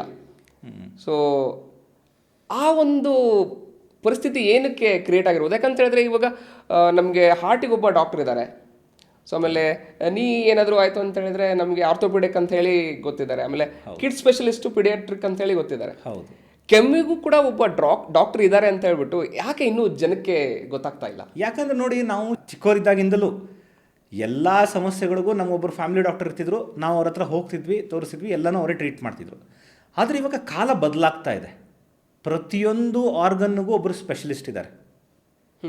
ಜನರಿಗೆ ಕಾರ್ಡಿಯಾಲಜಿಸ್ಟ್ ಹಾರ್ಟ್ ನೋಡ್ತಾರೆ, ಪಿಡಿಯಾಟ್ರಿಷಿಯನ್ ಮಕ್ಕಳು ನೋಡ್ತಾರೆ, ಆರ್ಥೋಪೆಡಿಷನ್ ಮೂಳೆನ ಟ್ರೀಟ್ ಮಾಡ್ತಾರೆ ಅನ್ನೋದು ಗೊತ್ತು. ಆದರೆ ಕೆಮ್ಮಿಗೂ ಒಬ್ಬರು ಸ್ಪೆಷಲಿಸ್ಟ್ ಇದ್ದಾರೆ ಅಂತ ಯಾರಿಗೂ ಗೊತ್ತಿರಲಿಲ್ಲ. ಅದು ಕೋವಿಡ್ ತದನಂತರ ದಿವಸದಲ್ಲಿ ಕೆಲವು ಜನಕ್ಕೆ ಲಂಗ್ಸ್ ಸ್ಪೆಷಲಿಸ್ಟ್, ಅವರಿಗೆ ಪಲ್ಮನಾಲಜಿಸ್ಟ್ ಅಂತ ಹೇಳ್ತಾರೆ ಅನ್ನೋದು ಒಂದು ಅರ್ಥ ಗೊತ್ತಾಯಿತು. ಆವಾಗಲೇ ಆ ಒಂದು ಪಲ್ಮನಾಲಜಿಸ್ಟ್ ಅನ್ನೋ ಪದ ತುಂಬ ಫೇಮಸ್ ಆಗಿ ಬಂತು ಅನಿಸುತ್ತೆ. ಇವಾಗಲೂ ಕೂಡ ಕೆಮ್ಮಿನ ಟ್ರೀಟ್ಮೆಂಟ್ ಎಲ್ಲಿ ಸ್ಟಾರ್ಟ್ ಆಗುತ್ತೆ? ಮನೆಯಲ್ಲೇ ಸ್ಟಾರ್ಟ್ ಆಗುತ್ತೆ. ಕೆಮ್ಮಿಗೆ ಏನು ಮಾಡ್ತಾರೆ, ಮೊದಲು ಮನೆಯಲ್ಲಿ 1-2 ಥರ ಕಷಾಯಗಳನ್ನು ಟ್ರೈ ಮಾಡ್ತಾರೆ. ಇಲ್ಲ ಆಮೇಲೆ ಅಜ್ಜಿ ದೊಡ್ಡವ್ರು ಯಾರು ಇದ್ದವರು ಅವರೊಂದು ಮನೆ ಮದ್ದು ಹೇಳ್ತಾರೆ. ಅದು ಆಗಲಿಲ್ಲ, ಆಮೇಲೆ ಆಫೀಸಲ್ಲಿ ಹೋಗ್ತಾರೆ. ಆಫೀಸಲ್ಲಿ ಅವರಿಗೆ ಅವ್ರ ಫ್ರೆಂಡಿಗೆ ಯಾರೋ ಒಬ್ಬರು ಡಾಕ್ಟರು ಏನೋ ಒಂದು ಮೆಡಿಸಿನ್ ಕೊಟ್ಟಿರ್ತಾರೆ, ಆ ಮೆಡಿಸಿನ್ ಟ್ರಯಲ್ ಮಾಡ್ತಾರೆ. ಅದೂ ಆಗಿಲ್ಲ, ಆಮೇಲೆ ಅಕ್ಕಪಕ್ಕದವ್ರ ಮನೆಯವರು ಅಥವಾ ಅವ್ರಿಗೆ ನಿಯರೆಸ್ಟ್ ಯಾರೋ ಒಬ್ಬರು ಜನರಲ್ ಡಾಕ್ಟರ್ ಇರ್ತಾರೆ, ಅವ್ರ ಹತ್ರ ತೋರಿಸ್ತಾರೆ. ಅದಕ್ಕೂ ಕಡಿಮೆ ಆಗಿಲ್ಲ ಅಂದಾಗ ಅವ್ರು ಏನು ಮಾಡಬೇಕು ಅಂತ ಯೋಚನೆ ಮಾಡ್ತಾರೆ. ಸೊ ಜನರು ಒಬ್ರು ಏನಾದರೂ ಈಗ ಅವ್ರದ್ದು ಕಾರ್ದು ಏನಾದರೂ ರಿಪೇರಿ ಆಗಿದ್ದರೆ ಸೀದಾ ಕಾರ್ ಮೆಕ್ಯಾನಿಕ್ ಹತ್ರ ಹೋಗ್ತಾರೆ. ಅವ್ರ ಮನೆ ಕಟ್ಟಬೇಕು ಏನಾದರೂ ಅಂದರೆ ಇಂಜಿನಿಯರ್ ಹತ್ರ ಹೋಗ್ತಾರೆ. ಅದೇ ಕೆಮ್ಮು ಬಂದಾಗ ಆ ಕೆಮ್ಮಿಗೂ ಒಬ್ಬರು ಸಮಸ್ಯೆ ಸಾಲ್ವ್ ಮಾಡೋ ಎಕ್ಸ್ಪರ್ಟ್ ಇದ್ದಾರೆ, ಅದಕ್ಕೆ ಪಲ್ಮನಾಲಜಿಸ್ಟ್ ಇದ್ದಾರೆ ಅಂತ ಜನರಿಗೆ ಗೊತ್ತಿಲ್ಲ. This is basically because of awareness impact ಇರದೇ ಇರೋ ಕಾರಣ ಜನರು ತಮ್ಮ ಸಮಸ್ಯೆಗಳನ್ನು ತಾವೇ ಟ್ರೀಟ್ ಮಾಡ್ಕೊಳ್ಳೋಕ್ಕೆ ಟ್ರೈ ಮಾಡ್ತಾರೆ. ಸೊ ಯಾವಾಗ ಕಾಫ್ ಎಕ್ಸ್ಪರ್ಟ್ ಹತ್ರ ಹೋಗಬೇಕು, ಹೇಗೆ ಅವ್ರ ಹತ್ರ ಹೋಗಿ ಹೇಗೆ ಟ್ರೀಟ್ಮೆಂಟ್ ತೊಗೋಬೇಕು ಅನ್ನೋದನ್ನು ನಾನು ಮುಂದೆ ನಿಮ್ಮ ಪ್ರಶ್ನೆಗಳಿಗೆ ಅನುಸರಿಸವಾಗಿ ಹೇಳಕ್ಕೆ ಇಷ್ಟಪಡ್ತೀನಿ. ಖಂಡಿತ ಸರ್, ಖಂಡಿತ ಅದ್ರ ಬಗ್ಗೆ ಡಿಸ್ಕಸ್ ಮಾಡೋಣ. ಇವಾಗ ಎಷ್ಟೋ ಜನ ಸರಿಯಾದ ಒಂದು ಡಯಾಗ್ನೋಸಿಸ್ ಇಲ್ಲದೆ ಸೆಲ್ಫ್ ಮೆಡಿಕೇಶನ್ ಅಂತ ಹೇಳ್ಬಿಟ್ಟು ಮಾಡೋದಕ್ಕೆ ಹೋಗ್ತಾರೆ. ಕಾಫ್ ಬಂತು ಅಂತ ಹೇಳಿದ್ರೆ ಎಲ್ಲೋ ಮೆಡಿಕಲ್ ಶಾಪಲ್ಲಿ ಹೋಗ್ಬಿಟ್ಟು ಮೆಡಿಸಿನ್ ತೊಗೊಂಬಿಟ್ಟು ಹಾಕೊಂಡ್ರೆ ಹೋಗ್ಬಿಡುತ್ತೆ. ಸೊ ಆಮೇಲೆ ನೀವು ಹೇಳ್ತಾ ಹೋದ್ರಿ ರಿಲೇಟಿವ್ ಯಾವುದೋ ಒಂದು ಮೆಡಿಸಿನ್ ಹೇಳಿದ್ರು ಅದನ್ನು ತೊಗೊಂಡ್ಬಿಟ್ಟೆ ಅಂತ ಹೇಳ್ಬಿಟ್ಟು. ಅದು ಎಷ್ಟು ಡೇಂಜರ್ ಆಗಿರ್ಬೋದು, ಯಾಕಂತ ಹೇಳಿದ್ರೆ ಸಿವಿಯರಿಟಿ ಬಂದಾಗ ಡಾಕ್ಟರ್ ಹತ್ರ ಬರ್ತಾರೆ, ಅಷ್ಟೊತ್ತಿಗೆ ಟೈಮ್ ಮೀರಿ ಹೋಗ್ಬಿಟ್ಟಿರುತ್ತೆ. ಸೊ ಇದ್ರ ಬಗ್ಗೆ ನೀವೇನು ಹೇಳ್ತೀರಾ? ನೋಡಿ, ನಮ್ಮ ಇಂಡಿಯಾದಲ್ಲಿ ಏನಾಗ್ಬಿಟ್ಟಿದೆ ಅಂದರೆ ಆ್ಯಂಟಿಬಯೋಟಿಕ್ಗಳನ್ನ ಚಾಕ್ಲೇಟ್ ಥರ ತಿಂತಾರೆ. ಏನೋ ಕೆಮ್ಮಾಯಿತು ಜ್ವರ ಆಯಿತು ಅಂತಂದರೆ ಸೀದಾ ಹೋಗೋದು, ಒಂದು ಮೆಡಿಕಲ್ ಶಾಪಿಗೆ ಹೋಗೋದು, ಅಲ್ಲಿ ಯಾವುದೋ ಒಂದು ಆ್ಯಂಟಿಬಯೋಟಿಕ್ ತೊಗೊಳೋದು, ಅದು ಕಡಿಮೆ ಆಗಿಲ್ಲ ಅಂತಂದರೆ ಆಮೇಲೆ ಡಾಕ್ಟರ್ ಹತ್ರ ಹೋಗ್ತಾರೆ. ಹೌದು, ಇದು ಬೇಸಿಕಲಿ ಸಿಸ್ಟಮ್ ಎರರ್ ಅಂತ ಹೇಳ್ತೀನಿ ನಾನು. ಪೇಷಂಟ್ ಪ್ರಾಬ್ಲಮ್ ಅಂತ ಹೇಳ್ತಿಲ್ಲ, ಅಥವಾ ವೆಂಡರ್ ಪ್ರಾಬ್ಲಮ್ ಅಂತ ಹೇಳ್ತಿಲ್ಲ. ನಮ್ಮ ಸಿಸ್ಟಮೇ ಆಗಿದೆ. ಇದೇ ನೀವು ಬೇರೆ ಕಂಟ್ರೀಸಿಗೆ ಹೋಗಿ ನಾನೇ ಹೋಗಿ ನನಗೆ ಹುಷಾರಿಲ್ಲ ಮೆಡಿಸಿನ್ ಕೊಡಿ ಅಂದರೆ ಯಾರೂ ಕೊಡೋದಿಲ್ಲ, ಅಲ್ಲಿ ಪ್ರಿಸ್ಕ್ರಿಪ್ಷನ್ ಬೇಕು ಅಂತ ಹೇಳ್ತಾರೆ. ಈ ಥರ ಆ್ಯಂಟಿಬಯೋಟಿಕ್ನ ನಾವು ಕಾಮನ್ನಾಗಿ ಯೂಸ್ ಮಾಡೋದ್ರಿಂದ ಏನು ಪರಿಣಾಮ ಆಗುತ್ತೆ? ಈ ಆ್ಯಂಟಿಬಯೋಟಿಕ್ ತೊಗೊಳೋದ್ರಿಂದ 10 ಆರ್ಗ್ಯಾನಿಸಮ್ಸ್ ಇದ್ದಲ್ಲಿ 8 ಆರ್ಗ್ಯಾನಿಸಮ್ಸ್ ಬೇಗ ಸತ್ತೋಗ್ಬಿಡ್ತವೆ. ಆದರೆ 2 ಆರ್ಗ್ಯಾನಿಸಮ್ಸು ಹಾಗೇ ಉಳಿಯುತ್ತೆ. ಆ 2 ಆರ್ಗ್ಯಾನಿಸಮ್ಸು ಈ ಆ್ಯಂಟಿಬಯೋಟಿಕ್ ಕೊಟ್ಟರೂ ಸಾಯೋದಿಲ್ಲ. ಅದಕ್ಕೆ they will develop something called as resistance. ಇದಲ್ಲ, ಅದಕ್ಕೆ ಮತ್ತೊಂದು ಹೈಯರ್ ಆ್ಯಂಟಿಬಯೋಟಿಕ್ ಕೊಡಬೇಕಾಗುತ್ತೆ. ಸೊ ನೆಕ್ಸ್ಟ್ ಟೈಮ್ ಆ ರೋಗಾಣು ಏನಾದರೂ ಬಂದು ಅಟ್ಯಾಕ್ ಮಾಡಿದ್ರೆ, ಈಗ ಜನರಲ್ಲಾಗಿ ಲೆವೆಲ್ 1 ಫಸ್ಟ್ ಜನ್ರೇಷನ್ ಆ್ಯಂಟಿಬಯೋಟಿಕ್ ನಾವೇನು ಸಾಮಾನ್ಯವಾಗಿ ಕೊಡ್ತಾ ಇರ್ತೀವಿ, ಅದು ವರ್ಕ್ ಆಗೋದೇ ಇಲ್ಲ. ಈ ಥರ 2 ರೆಸಿಸ್ಟೆನ್ಸ್ ಆಗಿ ಉಳಿದಿರೋ ಈ ಆರ್ಗ್ಯಾನಿಸಮ್ ಅವು ಮಲ್ಟಿಪ್ಲೈ ಆಗಿ ಸ್ಟಾರ್ಟ್ ಆಗ್ತವೆ. ಅದ್ರ ಜಾತಿ, ಅದ್ರ ಸಂತತಿ ಎಲ್ಲ ಕಡೆ ಹರಡಕ್ಕೆ ಸ್ಟಾರ್ಟ್ ಆಗುತ್ತೆ. ಸೊ ಆ ಸಂತತಿ ಎಲ್ಲರಿಗೂ ಎಫೆಕ್ಟ್ ಆಗಿ ಸ್ಟಾರ್ಟ್. ಆವಾಗ ನಿಮ್ಮ ಪಕ್ಕಕ್ಕಿರೋರು, ನಿಮ್ಮ ಸುತ್ತಮುತ್ತ ಇದ್ದವರು ಸಿಂಪಲ್ ಆಗಿರೋ ಫಸ್ಟ್ ಜನ್ರೇಷನ್ ಆ್ಯಂಟಿಬಯೋಟಿಕ್ ತೊಗೊಂಡ್ರು ಅವರಿಗೆ ಹುಷಾರಾಗೋದಿಲ್ಲ, ಅವ್ರಿಗೆ ಗುಣ ಆಗೋದಿಲ್ಲ. ಅಂದರೆ ಇದು ಹರಡುತ್ತೆ ಅಂತೀರಾ? ಆ್ಯಕ್ಚುಲಿ ಹೌದು. ಅಂದರೆ ಆ್ಯಂಟಿಬಯೋಟಿಕ್ ರೆಸಿಸ್ಟೆನ್ಸ್ ಅಂದರೆ ಏನು? ಆ್ಯಂಟಿಬಯೋಟಿಕ್ ರೆಸಿಸ್ಟೆನ್ಸ್ ಅಂತಂತಂದರೆ 10 ಆರ್ಗ್ಯಾನಿಸಮ್ಸ್ ಇರ್ತವೆ, 10 ಬ್ಯಾಕ್ಟೀರಿಯಾಗಳು ಇರ್ತವೆ. ಅದರಲ್ಲಿ 8 ಆರ್ಗ್ಯಾನಿಸಮ್ಸ್ ಸತ್ತೋಗ್ಬಿಡ್ತವೆ. 2 ಆರ್ಗ್ಯಾನಿಸಮ್ ಹಾಗೆ ಉಳಿದಿರುತ್ತೆ. ಅವು ರೆಸಿಸ್ಟೆನ್ಸ್ ಸಾಯೋದಿಲ್ಲ, ಅದ್ರ ಸಂತತಿ ಜಾಸ್ತಿ ಆಗ್ತವೆ. 2 ಇದ್ದಿದ್ದು 4 ಆಗ್ತವೆ, 4 ಇದ್ದಿದ್ದು 8 ಆಗ್ತವೆ, ಅವು ಬೆಳೀತಾ ಹೋಗ್ತವೆ. ಕಾಂಪೌಂಡ್. ಸೊ ಸೆನ್ಸಿಟಿವ್ ಬ್ಯಾಕ್ಟೀರಿಯಾ ಸತ್ತೋಗ್ಬಿಡ್ತವೆ, ರೆಸಿಸ್ಟೆನ್ಸ್ ಬ್ಯಾಕ್ಟೀರಿಯಾ ಡೆವಲಪ್ ಆಗ್ತಾ ಹೋಗ್ತಾರೆ. ಆವಾಗ ಎಲ್ಲ ಕಡೆ ರೆಸಿಸ್ಟೆಂಟ್ ಬ್ಯಾಕ್ಟೀರಿಯಾನೇ ಇರ್ತವೆ. ಆವಾಗ ನಾವು ನಾರ್ಮಲ್ ಫಸ್ಟ್ ಜನ್ರೇಷನ್ ಆ್ಯಂಟಿಬಯೋಟಿಕ್ ಏನು ಯೂಸ್ ಮಾಡ್ತಿರ್ತೀವಿ ಅದು ವರ್ಕೇ ಆಗೋದಿಲ್ಲ. ನಾವು ಅವಾಗ ಈಗ ಹೆಚ್ಚಿನ ಇನ್ಫೆಕ್ಷನ್, ಆಘಾತಕಾರಿಯಾಗುವಂತಹ ಇನ್ಫೆಕ್ಷನ್ಗಳಿಗೆ ಅಂತ ಹೇಳಿ ಆ್ಯಂಟಿಬಯೋಟಿಕ್ ಏನಿಟ್ಟಿರ್ತೀವಿ ಅದನ್ನು ನಾವು ದಿನನಿತ್ಯ ರುಟೀನ್ OPDಲೇ ಯೂಸ್ ಮಾಡಬೇಕಾಗುವಂಥ ಸಂದರ್ಭ ಬಂದ್ಬಿಡುತ್ತೆ. ಅದಕ್ಕೆ ಹೇಳೋದು, ನೀವೇ ಖುದ್ದಾಗಿ ಆ್ಯಂಟಿಬಯೋಟಿಕ್ ತಗೋಬೇಡಿ. ಎಲ್ಲ ರೋಗಗಳಿಗೂ ಆ್ಯಂಟಿಬಯೋಟಿಕ್ಕೇ ಮದ್ದಲ್ಲ. ಎಲ್ಲ ಕೆಮ್ಮಿಗಳು ಇನ್ಫೆಕ್ಷನಿಂದನೇ ಆಗಿರೋದಿಲ್ಲ. ಅದ್ರ ಬಗ್ಗೆ ನಾವು ಚರ್ಚೆ ಮಾಡುವಂಥ ಒಂದು ಸಂದರ್ಭ ಇವಾಗ ಬಂದಿದೆ. ಯಾಕಂದರೆ ಇವತ್ತು ಆ್ಯಂಟಿಬಯೋಟಿಕ್ ಅಂತ ಅಂದರೆ ಸೊ ಹೋಗಿ ಸಿಂಪಲ್ ಯಾವುದೋ ಒಂದು ಮಾತ್ರೆ ತೊಗೊಂಡ್ರೆ ಅದು ಕಡಿಮೆ ಆಗಲ್ಲ, ತೊಗೊಂಡ್ಬಿಟ್ರೆ ಬೇಗ ಒಂದು 2 ಡೇಸಲ್ಲಿ ನಾನು ಸರಿ ಹೋಗ್ಬಿಡ್ತೀನಿ ಅನ್ನೋ ಒಂದು ಆತುರದಲ್ಲಿ ಅವರು ತೊಗೊಂಡ್ಬಿಡ್ತಾರೆ. ಸೊ ಅದು ಅಡ್ವರ್ಸ್ ಎಫೆಕ್ಟ್ ಆಗುತ್ತೆ ಅಂತ ಹೇಳಿ ಅನ್ಬೋದು. ಹೌದು, ಅವ್ರಿಗೂ ಅಡ್ವರ್ಸ್ ಎಫೆಕ್ಟ್ ಆಗುತ್ತೆ. ಯಾವುದೇ ಆ್ಯಂಟಿಬಯೋಟಿಕ್ಕಿಂದ ಅವ್ರಿಗೆ ರಿಯಾಕ್ಷನ್ ಆಗ್ಬೋದು, ಅದರಿಂದ ಸೈಡ್ ಎಫೆಕ್ಟ್ ಆಗ್ಬೋದು. ಯಾವ ಮೆಡಿಸಿನ್ನು ಸೈಡ್ ಎಫೆಕ್ಟ್ ಇಲ್ಲದೆ ಬರೋದಿಲ್ಲ, ಅದರದ್ದೇ ಆದಂತಹ ಸೈಡ್ ಎಫೆಕ್ಟ್ ಇರುತ್ತೆ. ಬಟ್ ನಿಮಗೆ ಯಾವುದು ಕರೆಕ್ಟಾಗಿ ಆ ಆ್ಯಂಟಿಬಯೋಟಿಕ್ ವರ್ಕ್ ಆಗುತ್ತೆ, ನಮಗೊಂದು ಪ್ರೋಟೋಕಾಲ್ ಅಂತ ಇರುತ್ತೆ. ಒಂದು ರಿಸರ್ಚ್ ಓರಿಯೆಂಟೆಡ್ ಮೆಥಡಾಲಜಿಯಲ್ಲಿ ನಾವು ಈ ಕಾಯಿಲೆಗೆ ಫಸ್ಟ್ ಸ್ಟೆಪ್ 1 ಇದನ್ನು ಕೊಡಬೇಕು, ಸ್ಟೆಪ್ 2 ಇದನ್ನು ಕೊಡಬೇಕು, ಆ ಥರ ನಮಗೆ ಗೈಡ್ಲೈನ್ಸ್ ಇರುತ್ತೆ. ಅದು ಬಿಟ್ಟು ನೀವು ಹೆಂಗೆ ಬೇಕಾದಂಗೆ ಯೂಸ್ ಮಾಡಿದ್ರೆ ಇದು ಕಂಪ್ಲೀಟ್ಲಿ ನಮ್ಮ ಪಾಪ್ಯುಲೇಷನ್ ಮನುಕುಲಕ್ಕೆ ಒಂದು ದೊಡ್ಡ ಪ್ರಾಬ್ಲಮ್ ಆಗುವಂಥ ಚಾನ್ಸ್ ಇದೆ. ಆಮೇಲೆ ಈ ಆ್ಯಂಟಿಬಯೋಟಿಕ್ ಅನ್ನೋದು ಒಬ್ಬರು ಬಾಡಿಗೆ ಸೂಟ್ ಆಗೋಂಥದ್ದು ಇನ್ನೊಬ್ಬರು ಬಾಡಿಗೆ ಅದು ಸೂಟ್ ಆಗದೆ ಇರ್ತಕ್ಕಂಥ ಒಂದು ಸಂದರ್ಭ ಇರ್ಬೋದು. ಆ್ಯಕ್ಚುಲಿ ಆ್ಯಂಟಿಬಯೋಟಿಕ್ ಅಷ್ಟೇ ಅಲ್ಲ, ಯಾವುದೇ ಮೆಡಿಸಿನ್ನು ಅಲರ್ಜಿ ರಿಯಾಕ್ಷನ್ ಆಗುತ್ತೆ. ಅಲರ್ಜಿ ಅಂದರೆ ಏನು? ಬೇಸಿಕಲಿ ನಿಮ್ಗೆ ಆಗೋದೇ ಇರೋದು ಯಾವುದೇ ಒಂದು ಪದಾರ್ಥ ಇರ್ಬೋದು. ಆ ಪದಾರ್ಥ ಯಾವುದೇ ಇರ್ಬೋದು, ಆ್ಯಂಟಿಬಯೋಟಿಕರ್ ಇರ್ಬೋದು, ಡಸ್ಟರ್ ಇರ್ಬೋದು, ಫ್ರೂಟ್ ಅದು ಇರ್ಬೋದು, ಊಟದ ಪದಾರ್ಥನ ಆಗಿರ್ಬೋದು. ಆ ಪದಾರ್ಥ ನಿಮ್ಮ ಬಾಡಿ ಹತ್ರ ಬಂದಾಗ ನಿಮ್ಮ ಬಾಡಿ ಅದನ್ನು ಲೈಕ್ ಮಾಡೋದಿಲ್ಲ, ಅದನ್ನು ತೆಗೆದಾಕಕ್ಕೆ ಟ್ರೈ ಮಾಡುತ್ತೆ, ಅದು ರಿಯಾಕ್ಷನ್ ಮಾಡಿಬಿಟ್ಟು ತೆಗೆದಾಕುತ್ತೆ. ಸೊ ಆ ಥರ ಆ್ಯಂಟಿಬಯೋಟಿಕ್ಸಿಂದನೂ ಆಗ್ಬೋದಲ್ವಾ? ಹೌದು ಸರ್. ಇವಾಗ ಡಾಕ್ಟ್ರಿಗೂ ಕೂಡ ಒಂದು ಎಮೋಷ್ನಲ್ ಪ್ರೆಜರ್ ಅನ್ನೋದಿರುತ್ತೆ. ಆಮೇಲೆ ಈ ಒಂದು ಎಮೋಷ್ನಲ್ ಪ್ರೆಜರ್ ಮತ್ತು ಸ್ಟ್ರೆಸ್ ಅನ್ನೋದನ್ನು ಆಲ್ಮೋಸ್ಟ್ ಕೋವಿಡ್ ಸಂದರ್ಭದಲ್ಲಿ ನೀವು ನೋಡಿರ್ತೀರ ಅಂತ ಅನ್ಕೋಬೋದು. ಹೋಲ್ ವರ್ಲ್ಡೇ ಆ ಒಂದು ಪ್ರೆಜರ್ನ ಅನುಭವಿಸ್ತಾ ಇತ್ತು. ಆವಾಗ ಡಾಕ್ಟ್ರು ಅವರ ಒಂದು ಮೆಂಟಾಲಿಟಿ ಆ್ಯಸ್ ಎ ವಾರಿಯರ್ ಅಂತ ಹೇಳಿ ಕರಿಬೋದು ಆ್ಯಕ್ಚುಲಿ. ಸೊ ನೀವು ಆ PPE ಕಿಟ್ ಅನ್ನೋದನ್ನ ನೀವು ಆಲ್ಮೋಸ್ಟ್ 10+ ಅವರ್ಸ್ ಯೂಸ್ ಮಾಡ್ತಾ ಇದ್ರಿ. ಆ ಒಂದು ಸಂದರ್ಭ ಹೇಗಿತ್ತು? ಆಮೇಲೆ ಆ ಸಂದರ್ಭದಲ್ಲಿ ನೀವು ಆ್ಯಸ್ ಎ ಡಾಕ್ಟರ್ ಯಾವ ಥರ ನೀವು ಪೇಷಂಟ್ನ ಟ್ರೀಟ್ ಮಾಡ್ತಾ ಇದ್ರಿ ಆ್ಯಕ್ಚುಲಿ? ಬೇಸಿಕಲಿ ಡಾಕ್ಟ್ರು ಒಬ್ಬನು ಮನುಷ್ಯನೇ, ಹೌದು ಅಲ್ವಾ? ಬರ್ನ್ಔಟ್ ಅನ್ನೋದು ಅವ್ರಿಗೂ ಹಾಗೇ ಆಗುತ್ತೆ. ಹೌದು. ನಾವೇನು 24 ತಾಸು ಕೆಲಸ ಮಾಡೋಕ್ಕಾಗೋದಿಲ್ಲ, ಕಷ್ಟ ಆಗುತ್ತೆ. ಯಾವುದೇ ಮನುಷ್ಯನಿಗೆ 8 ಅವರ್ ನಿದ್ದೆ ಬೇಕೇ ಬೇಕು. ಕೋವಿಡ್ ಅನ್ನೋದು ಪ್ಯಾಂಡಮಿಕ್ ಅಂತಂದರೆ ಒಂದೇ ಕ್ರಾಸ್ ಸೆಕ್ಷನ್ ಆಫ್ ಟೈಮಲ್ಲಿ ನಾವು ಎಕ್ಸ್ಪೆಕ್ಟ್ ಮಾಡಿರೋದಕ್ಕಿಂತನೂ ಜಾಸ್ತಿ ಕೇಸಸ್ ಬಂದುಬಿಟ್ರೆ ಅದಕ್ಕೆ ಪ್ಯಾಂಡಮಿಕ್ ಅಂತ ಹೇಳ್ತೀವಿ. ಸೊ ಆ ಟೈಮಲ್ಲಿ ಎಲ್ಲರೂ ರೆಡ್ ಅಲರ್ಟಲ್ಲಿ ಇದ್ವಿ, ಎಸ್ಪೆಷಲಿ ಪಲ್ಮಾಲಜಿಸ್ಟ್. ನಮಗಂತೂ ಕೋರ್ ಟೀಮಲ್ಲಿ ಇಟ್ಟಿದ್ರು ICU ಕೇಸಸ್, ತುಂಬ ಕ್ರಿಟಿಕಲ್ ಕೇಸಸ್ಸನ್ನೇ ತೋರಿಸ್ತಾಯಿದ್ರು. ಸೊ ಪೇಷಂಟ್ ಕ್ರಿಟಿಕಲ್ ಇರ್ತಾರೆ ನಿಜ, ಆ ಟ್ರೀಟ್ಮೆಂಟ್ ಸ್ಟ್ರೆಸ್ ಅವ್ರಿಗೆ ಎಷ್ಟಿರುತ್ತೋ ಅದರ ಡಬಲ್ ಸ್ಟ್ರೆಸ್ಸು ನಮ್ಮ ತಲೆಯಲ್ಲೂ ಓಡ್ತಾ ಇರುತ್ತೆ. ಈವನ್ ನಾನು ಮನೆಗೆ ಬಂದರೂ ಕೂಡ ಪೇಷಂಟ್ಸ್ ಬಗ್ಗೆನೇ ಯೋಚನೆ ಮಾಡ್ತಾ ಇರ್ತಿದ್ದೆ, ಹೇಗೆ ಸಾಲ್ವ್ ಮಾಡ್ಬೋದು. ಡ್ರಗ್ಸ್ ಇಲ್ಲ, ಜನ ಇಲ್ಲ, ತುಂಬ ಮೋಸ್ಟ್ ಕಷ್ಟವಾಗಿದ್ದ ಸಂದರ್ಭ ಅಂದರೆ ಅದೇ. ಮೋಸ್ಟ್ಲಿ ಲಾಸ್ಟ್ 100 ಇಯರ್ಸಲ್ಲಿ ಅಂಥ ಕಷ್ಟವಾದ ಸಂದರ್ಭ ಬಂದಿಲ್ಲ ಆ್ಯಕ್ಚುಲಿ, ಯಾರ್ಯಾರಿಗೂ ಬಂದಿರಲಿಲ್ಲ. ಬರೋದು ಬೇಡ ಅಂತ ಎಕ್ಸ್ಪೆಕ್ಟ್ ಮಾಡ್ತೀನಿ ನಾನು. ಸೊ ಆ ಥರ ಸಿಚುವೇಶನ್ನೇ ನಾವು ಹ್ಯಾಂಡಲ್ ಮಾಡಿ ಗೆದ್ದಿರಬೇಕಾದ್ರೆ ಮುಂದೆ ಇನ್ನು ಯಾವ ಸಿಚುವೇಶನ್ ಬಂದರೂ ನಾವು ಹ್ಯಾಂಡಲ್ ಮಾಡೋಷ್ಟು ಸೊ ಈಸಿಯಾಗಿ ಅದನ್ನು ಸಾಲ್ವ್ ಮಾಡ್ಬೋದು ಅನ್ನೋ ಒಂದು ಧೈರ್ಯ ಬಂದಿದೆ ಅನ್ಬೋದು. It's all about mind set. ನಾನು ಹೇಳೋಕ್ಕೆ ಇಷ್ಟಪಡ್ತೀನಿ. ಪೇಷಂಟ್ ಬರೋದು ಒಂದು ಸ್ಟ್ರೆಸ್, ಒಂದು ಆ್ಯಂಗ್ಸೈಟಿ, ಒಂದು ತೊಂದರೆಯಿಂದ, ಅವನಿಗಾಗಿರೋ ಫಿಸಿಕಲ್ ಡ್ಯಾಮೇಜಿಂದ ಮೆಂಟಲ್ ಸ್ಟ್ರೆಸ್ ಮಾಡ್ಕೊಂಡು ಬರ್ತಾರೆ. ಹೌದು. ನಾವು ಕೂಡ ಮೆಂಟಲ್ ಸ್ಟ್ರೆಸ್ ಆಗಿ ನಿದ್ದೆ ಸರಿಯಾಗದೆ ಕೆಲಸ ಮಾಡ್ತೀವಿ. ಈವನ್ ನಮಗೂ ಬರ್ನ್ಔಟ್ ಆಗುತ್ತೆ. ಹೌದು. ಇದನ್ನೆಲ್ಲನೂ ನಾವು ಹೀಲ್ ಮಾಡ್ಕೋಬೇಕು, ಇದನ್ನು ಮೆಟ್ಟಿ ನಾವು ಕೆಲಸ ಮಾಡಬೇಕು ಅನ್ನೋ ಸಂದರ್ಭದಲ್ಲಿ ನನಗೆ ಹೆಲ್ಪ್ ಆಗಿದ್ದು ನ್ಯೂರೋ ಲಿಂಗ್ವಿಸ್ಟಿಕ್ ಪ್ರೋಗ್ರಾಮಿಂಗ್. ಆವಾಗ ನೀವೊಂದು ಹೇಳ್ಕೊಡ್ತಾ ಇದ್ರಿ ನನಗೆ. ಹೌದು. ನಿಮ್ಮ ಬ್ರೈನ್ನ ಹೇಗೆ ಕಾಮ್ ಮಾಡ್ಕೋಬೇಕು, ನಿಮ್ಮ ಮೈಂಡ್ನ ಹೇಗೆ ಹೆಲ್ತಿ ಮೈಂಡ್ ಸೆಟ್ ಮಾಡ್ಕೋಬೇಕು. So that rejuvenated us. Mind is the most powerful system ಅಂತ ಹೇಳೋಕ್ಕೆ ಇಷ್ಟಪಡ್ತೀನಿ.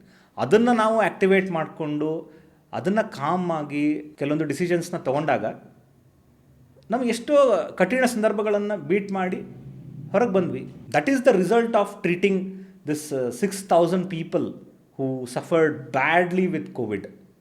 ಇಲ್ಲಾಂದರೆ ಆಗ್ತಿರ್ಲಿಲ್ಲ ಅದು. ಸೊ ನಮ್ಮ ಬರ್ನ್ಔಟ್ನ ನಾವು ಕ್ಲಿಯರ್ ಮಾಡ್ಕೊಳಕ್ಕೆ ಆಗ್ತಾನೇ ಇರಲಿಲ್ಲ. ಇಟ್ಸ್ ಆಲ್ ಮೆಂಟಲ್ ಸ್ಟೇಟಸ್ ಅಂತ ಹೇಳಿ ಅನ್ಬೋದು ಆ್ಯಕ್ಚುಲಿ. 100%. ಸೊ ನಮ್ಮ ಮೆಂಟಲ್ ಸ್ಟೇಟಸ್ನ ನಾವು ಹೇಗೆ ನ್ಯೂರೋ ಲಿಂಗ್ವಿಸ್ಟಿಕ್ ಪ್ರೋಗ್ರಾಮಿಂಗ್ ಅಂದರೆ ಏನು? ನಮ್ಮ ಬ್ರೈನ್ ಅಥವಾ ನಮ್ಮ ಮೈಂಡ್ ಸೆಟ್ನ ನಮ್ಮ ಲ್ಯಾಂಗ್ವೇಜ್ ಮೊಡಾಲಿಟಿಯಿಂದ ನಾವು ಹೆಂಗೆ ರೀಪ್ರೋಗ್ರಾಮ್ ಮಾಡ್ಕೋತೀವಿ. That is what helped us in that time of Covid ಅಂತ ಹೇಳಕ್ಕೆ ಇಷ್ಟಪಡ್ತೀನಿ. ಸೊ ಇವಾಗ ಸಿವಿಯರ್ ಕಾಫ್ ಅಂತ ಹೇಳಿ ಏನು ಕರಿತೀವಲ್ಲ, ಅವಾಗ ಒಂದು ಕ್ರೋನಿಕ್ ಕಾಫ್ ಅಂತ ಹೇಳಿ ಕರಿತೀವಿ. ಆ ಒಂದು ಕ್ರೋನಿಕ್ ಕಾಫು ಇನ್ಫೆಕ್ಷನಿಂದನೇ ಬರುತ್ತಾ ಅಥವಾ ಅದಕ್ಕೆ ಬೇರೆ ಏನಾದರೂ ಕಾರಣ ಇರ್ಬೋದಾ? ಕೆಮ್ಮಿಗೆ 1,000 ರೀಸನ್ಸ್ ಇರ್ತವೆ. 1000 ವೆರೈಟಿ ಆಫ್ ಕೆಮ್ಮುಗಳಿದ್ದಾವೆ. ನಮಗೆಲ್ಲರಿಗೂ ಏನಿಸುತ್ತೆ, ಕೆಮ್ಮಂದರೆ ಒಂದು ಕಾಫ್ ಸಿರಪ್ ತೊಗೊಂಬಿಡಿ ಕಡಿಮೆ ಆಗಿಬಿಡುತ್ತೆ. ಹೌದು. ಆ ಥರ ಅಲ್ಲ. 1000 ವೆರೈಟಿ ಆಫ್ ಕೆಮ್ಮುಗಳಿದ್ದಾವೆ. ಪ್ರತಿಯೊಂದು ಕೆಮ್ಮಿಗೂ ಒಂದೊಂದು ಥರ ಟ್ರೀಟ್ಮೆಂಟ್ ಇರುತ್ತೆ, ಒಂಥರ ಡೈಗ್ನೋಸಿಸ್ ಇರುತ್ತೆ. ಆ ಕೆಮ್ಮು ಎಲ್ಲಿಂದ ಬರ್ತಾ ಇದೆ, ಹೇಗೆ ಬರ್ತಾ ಇದೆ, ಅದನ್ನು ಕಂಡುಹಿಡಿಯೋದು ತುಂಬ ಇಂಪಾರ್ಟೆಂಟ್. ಕೆಮ್ಮು is just symptom, but the causes might be thousands of. ಈ ಕೆಮ್ಮಲ್ಲಿ ಇನ್ಫೆಕ್ಟಿವ್ ಕಾಫ್ ಅಂತ ಇರುತ್ತೆ, ನಾನ್ ಇನ್ಫೆಕ್ಟಿವ್ ಕಾಫ್ ಅಂತ ಇರುತ್ತೆ. Infective ಕಾಫು bacteria, virus, fungus, TB ಇವೆಲ್ಲ ಡಿಫ್ರೆಂಟ್ ಆರ್ಗ್ಯಾನಿಸಮ್ಸು ತುಂಬ ವೆರೈಟಿ ಆಫ್ ಕಾಫ್ ಮಾಡ್ಬೋದು.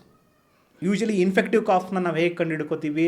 ನಿಮಗೆ ಇನ್ಫೆಕ್ಟಿವ್ ಕಾಫಲ್ಲಿ ಪ್ರಿಡಾಮಿನೆಂಟ್ಲಿ ಜ್ವರ ಬರುತ್ತೆ, ಕೆಮ್ಮಿನೊಡನೆ ಜ್ವರ ಇರುತ್ತೆ, ಮತ್ತು ಕಫ ವಿಧ ವಿಧ ಬಣ್ಣಗಳಲ್ಲಿ ಬರುತ್ತೆ, ಕೆಂಪು, ಹಸಿರು, ಈ ಥರದ್ದೆಲ್ಲ. ನಾನ್ ಇನ್ಫೆಕ್ಟಿವ್ ಕಾಫ್ ಅಂತ ಬಂದಾಗ, ನಾನ್ ಇನ್ಫೆಕ್ಟಿವ್ ಕಾಫಲ್ಲಿ ಜನರಿಗೆ ಅಲರ್ಜಿಕ್ ಕಾಫ್ ಇರ್ಬೋದು, ಕ್ಯಾನ್ಸರಸ್ ಕಾಫ್ ಇರ್ಬೋದು, ಇರಿಟಬಿಲಿಟಿ ಕಾಫ್ ಇರ್ಬೋದು, ಸೈಕೋಜೆನಿಕ್ ಕಾಫ್ ಇರ್ಬೋದು. ಇದನ್ನು ನಾವು ಇತ್ತೀಚಿನ ದಿನಗಳಲ್ಲಿ ತುಂಬ ನೋಡ್ತಾ ಇದ್ದೀವಿ. ಸೊ ಈ ಥರದ್ದೇನಾದರೂ ಕಾಫ್ಗಳಿದ್ದರೆ ಆವಾಗ ನಿಮಗೆ ಫೀವರ್ ಇರೋದಿಲ್ಲ, ಅಥವಾ ನಿಮಗೆ ಅದು ಶಾರ್ಟ್ ಟೈಮ್ ಇರೋದಿಲ್ಲ, ಯೂಶಲಿ ಲಾಂಗ್ ಟೈಮ್ ಇರುತ್ತೆ. ನಾರ್ಮಲಿ ನೀವೇನು ಆ್ಯಂಟಿಬಯೋಟಿಕ್ಸು ಕಾಫ್ ಸಿರಪ್ ತೊಗೋತಿರಲ್ಲ ಅದಕ್ಕೆ ಕಡಿಮೆ ಆಗ್ತಿರೋದಿಲ್ಲ. ಸೊ ಈ ಥರ ನಾವು ಪ್ರತಿಯೊಂದು ಕೆಮ್ಮನ್ನು ವಿಂಗಡಣೆ ಮಾಡ್ತೀವಿ, ಕ್ಲಾಸಿಫೈ ಮಾಡ್ತೀವಿ, ಮಾಡಿಬಿಟ್ಟು ಅದು ಯಾವ ಸಿಸ್ಟಮಿಂದ ಬರ್ತಾ ಇದೆ, ಅದೇನಾದರೂ ರೆಸ್ಪಿರೇಟರಿ ಸಿಸ್ಟಮಿಂದನೇ ಬರ್ತಾ ಇದೆನಾ, ಬೇರೆ ಸಿಸ್ಟಮ್ ಏನಾದರೂ ಇನ್ವಾಲ್ವ್ ಇದೆನಾ, ಅದ್ರ ಕೋರ್ ಹೋಗ್ತೀವಿ, ಅದರದ್ದು ರೂಟ್ ಲೆವೆಲಿಗೆ ಹೋಗ್ಬಿಟ್ಟು ಅದನ್ನು ಟ್ರೀಟ್ಮೆಂಟ್ ಕೊಟ್ಟಾಗ ನಿಮ್ಮ ಕೆಮ್ಮು ಕಡಿಮೆ ಆಗುತ್ತೆ. ಅದು ಬಿಟ್ಟು ಸುಮ್ಮನೆ ಯಾವುದೋ ಒಂದು ಕಾಫ್ ಸಿರಪ್ ತೊಗೊಳೋದ್ರಿಂದ ಕೆಮ್ಮು ಕಡಿಮೆ ಆಗೋದಿಲ್ಲ. ಅದು ತಾತ್ಕಾಲಿಕವಾಗಿ ನಿಮಗೊಂದು ಸೂತಿಂಗ್ ಎಫೆಕ್ಟ್ ಕೊಡುತ್ತೆ ಗಂಟ್ಲಿಗೆ, ಹೊರತು ನಿಮ್ಗೆ ರೂಟ್ ಕಾಸ್ಗೆ ಟ್ರೀಟ್ಮೆಂಟ್ ಆಗೋದಿಲ್ಲ. ಸೊ ಇಲ್ಲಿ ಎಷ್ಟೋ ಜನ ಆ ಒಂದು ಕಾಫ್ ಬಂದಾಗ ಸೊ ಏನೋ 2 ದಿವಸದಲ್ಲಿ ಹೋಗ್ಬಿಡುತ್ತೆ ಅಂತ ಹೇಳ್ಬಿಟ್ಟು ಯಾವುದೋ ಒಂದು ಕಾಫ್ ಸಿರಪ್ ತೊಗೋತಾರೆ ಆ್ಯಕ್ಚುಲಿ. ಸೊ ಅದು ಗೊತ್ತಿರೋದಿಲ್ಲ, ಮೆಡಿಕಲ್ ಶಾಪಿಗೆ ಹೋಗ್ಬಿಟ್ಟು ಕೇಳಿ ಕಾಫ್ ಸಿರಪ್ ತೊಗೋತಾರೆ. ಸೊ ಅದು ಕಂಟಿನ್ಯೂಷನ್ ಆಗಿ ಮತ್ತೆ ಕಂಟಿನ್ಯೂ ಆಗಿ ಬರ್ತಾ ಇತ್ತು ಅಂದಾಗ ಸೊ ಅವಾಗ ಡಾಕ್ಟ್ರ್ ಹತ್ರ ಹೋಗ್ತಾರೆ, ಬಟ್ ಯಾವ ಡಾಕ್ಟ್ರ್ ಹತ್ರ ಹೋಗಬೇಕು ಅನ್ನೋದು ಕೂಡ ಗೊತ್ತಿರೋದಿಲ್ಲ ಆ್ಯಕ್ಚುಲಿ. ಸೊ ಅಂಥ ಒಂದು ಪೇಷಂಟಿಗೆ ನೀವೇನು ಹೇಳ್ತೀರಾ? ಇಲ್ಲ, ಈಗ ಕೆಮ್ಮು ಸಾಧಾರಣವಾಗಿ ನಾನು ಕೇಳ್ತಾರೆ ಎಷ್ಟೊಂದು ಜನ ಬಂದಾಗ, ಸರ್ ಯಾವಾಗ ಪಲ್ಮಾಲಜಿಸ್ಟ್ ಹತ್ರ ಹೋಗಬೇಕು ಅಂತ ಹೇಳಿ. ಸಿಂಪಲ್ಲಾಗಿ 1 or 2 days ಕೆಮ್ಮಿದ್ದಾಗ ನೀವು ಮನೆಮದ್ದುಗಳು ಏನು ಮಾಡ್ಕೋತೀರಿ. ನಾನು ಯಾವತ್ತೂ ಮನೆಮದ್ದುಗಳ ವಿರುದ್ಧ ಇಲ್ಲ. ಕಷಾಯಗಳನ್ನು ಕುಡೀರಿ, ಕಾಯಿ ಸಾರಿಸಿದ ನೀರನ್ನು ಕುಡೀರಿ, ಇಂಥವೆಲ್ಲ ತೊಗೊಂಡಾಗ 1, 2, 3 ದಿವಸದ ಕೆಮ್ಮು ಕಡಿಮೆ ಆಗುತ್ತೆ. 3 ದಿವಸಕ್ಕಿಂತನೂ ಜಾಸ್ತಿ ಆಗ್ತಾಯಿದೆ ಕೆಮ್ಮು, ನಿಮ್ಮ ರುಟೀನ್ಸ್ ಏನಿದೆ ಅದು ಮಾಡೋಕ್ಕಾಗ್ತಾನೇ ಇಲ್ಲ, ನಾನು ಕೆಲಸಕ್ಕೆ ಹೋಗ್ತಾ ಇದ್ದೀನಿ ಅದನ್ನು ಮಾಡೋಕ್ಕಾಗ್ತಿಲ್ಲ, ಬೈಕ್ ಓಡ್ಸೋಕ್ಕಾಗ್ತಿಲ್ಲ, ನಿದ್ದೆ ಬರ್ತಾ ಇಲ್ಲ, ಈ ಥರ ಕೆಮ್ಮಿತ್ತು ಅಂತಂದರೆ there is some problem in your body. Cough is a protective reflex against some irritant going into your respiratory system. So that is why I tell people that when you have nimage cough more than 3 days inda iddaga, you need a cough expert or a pulmonologist.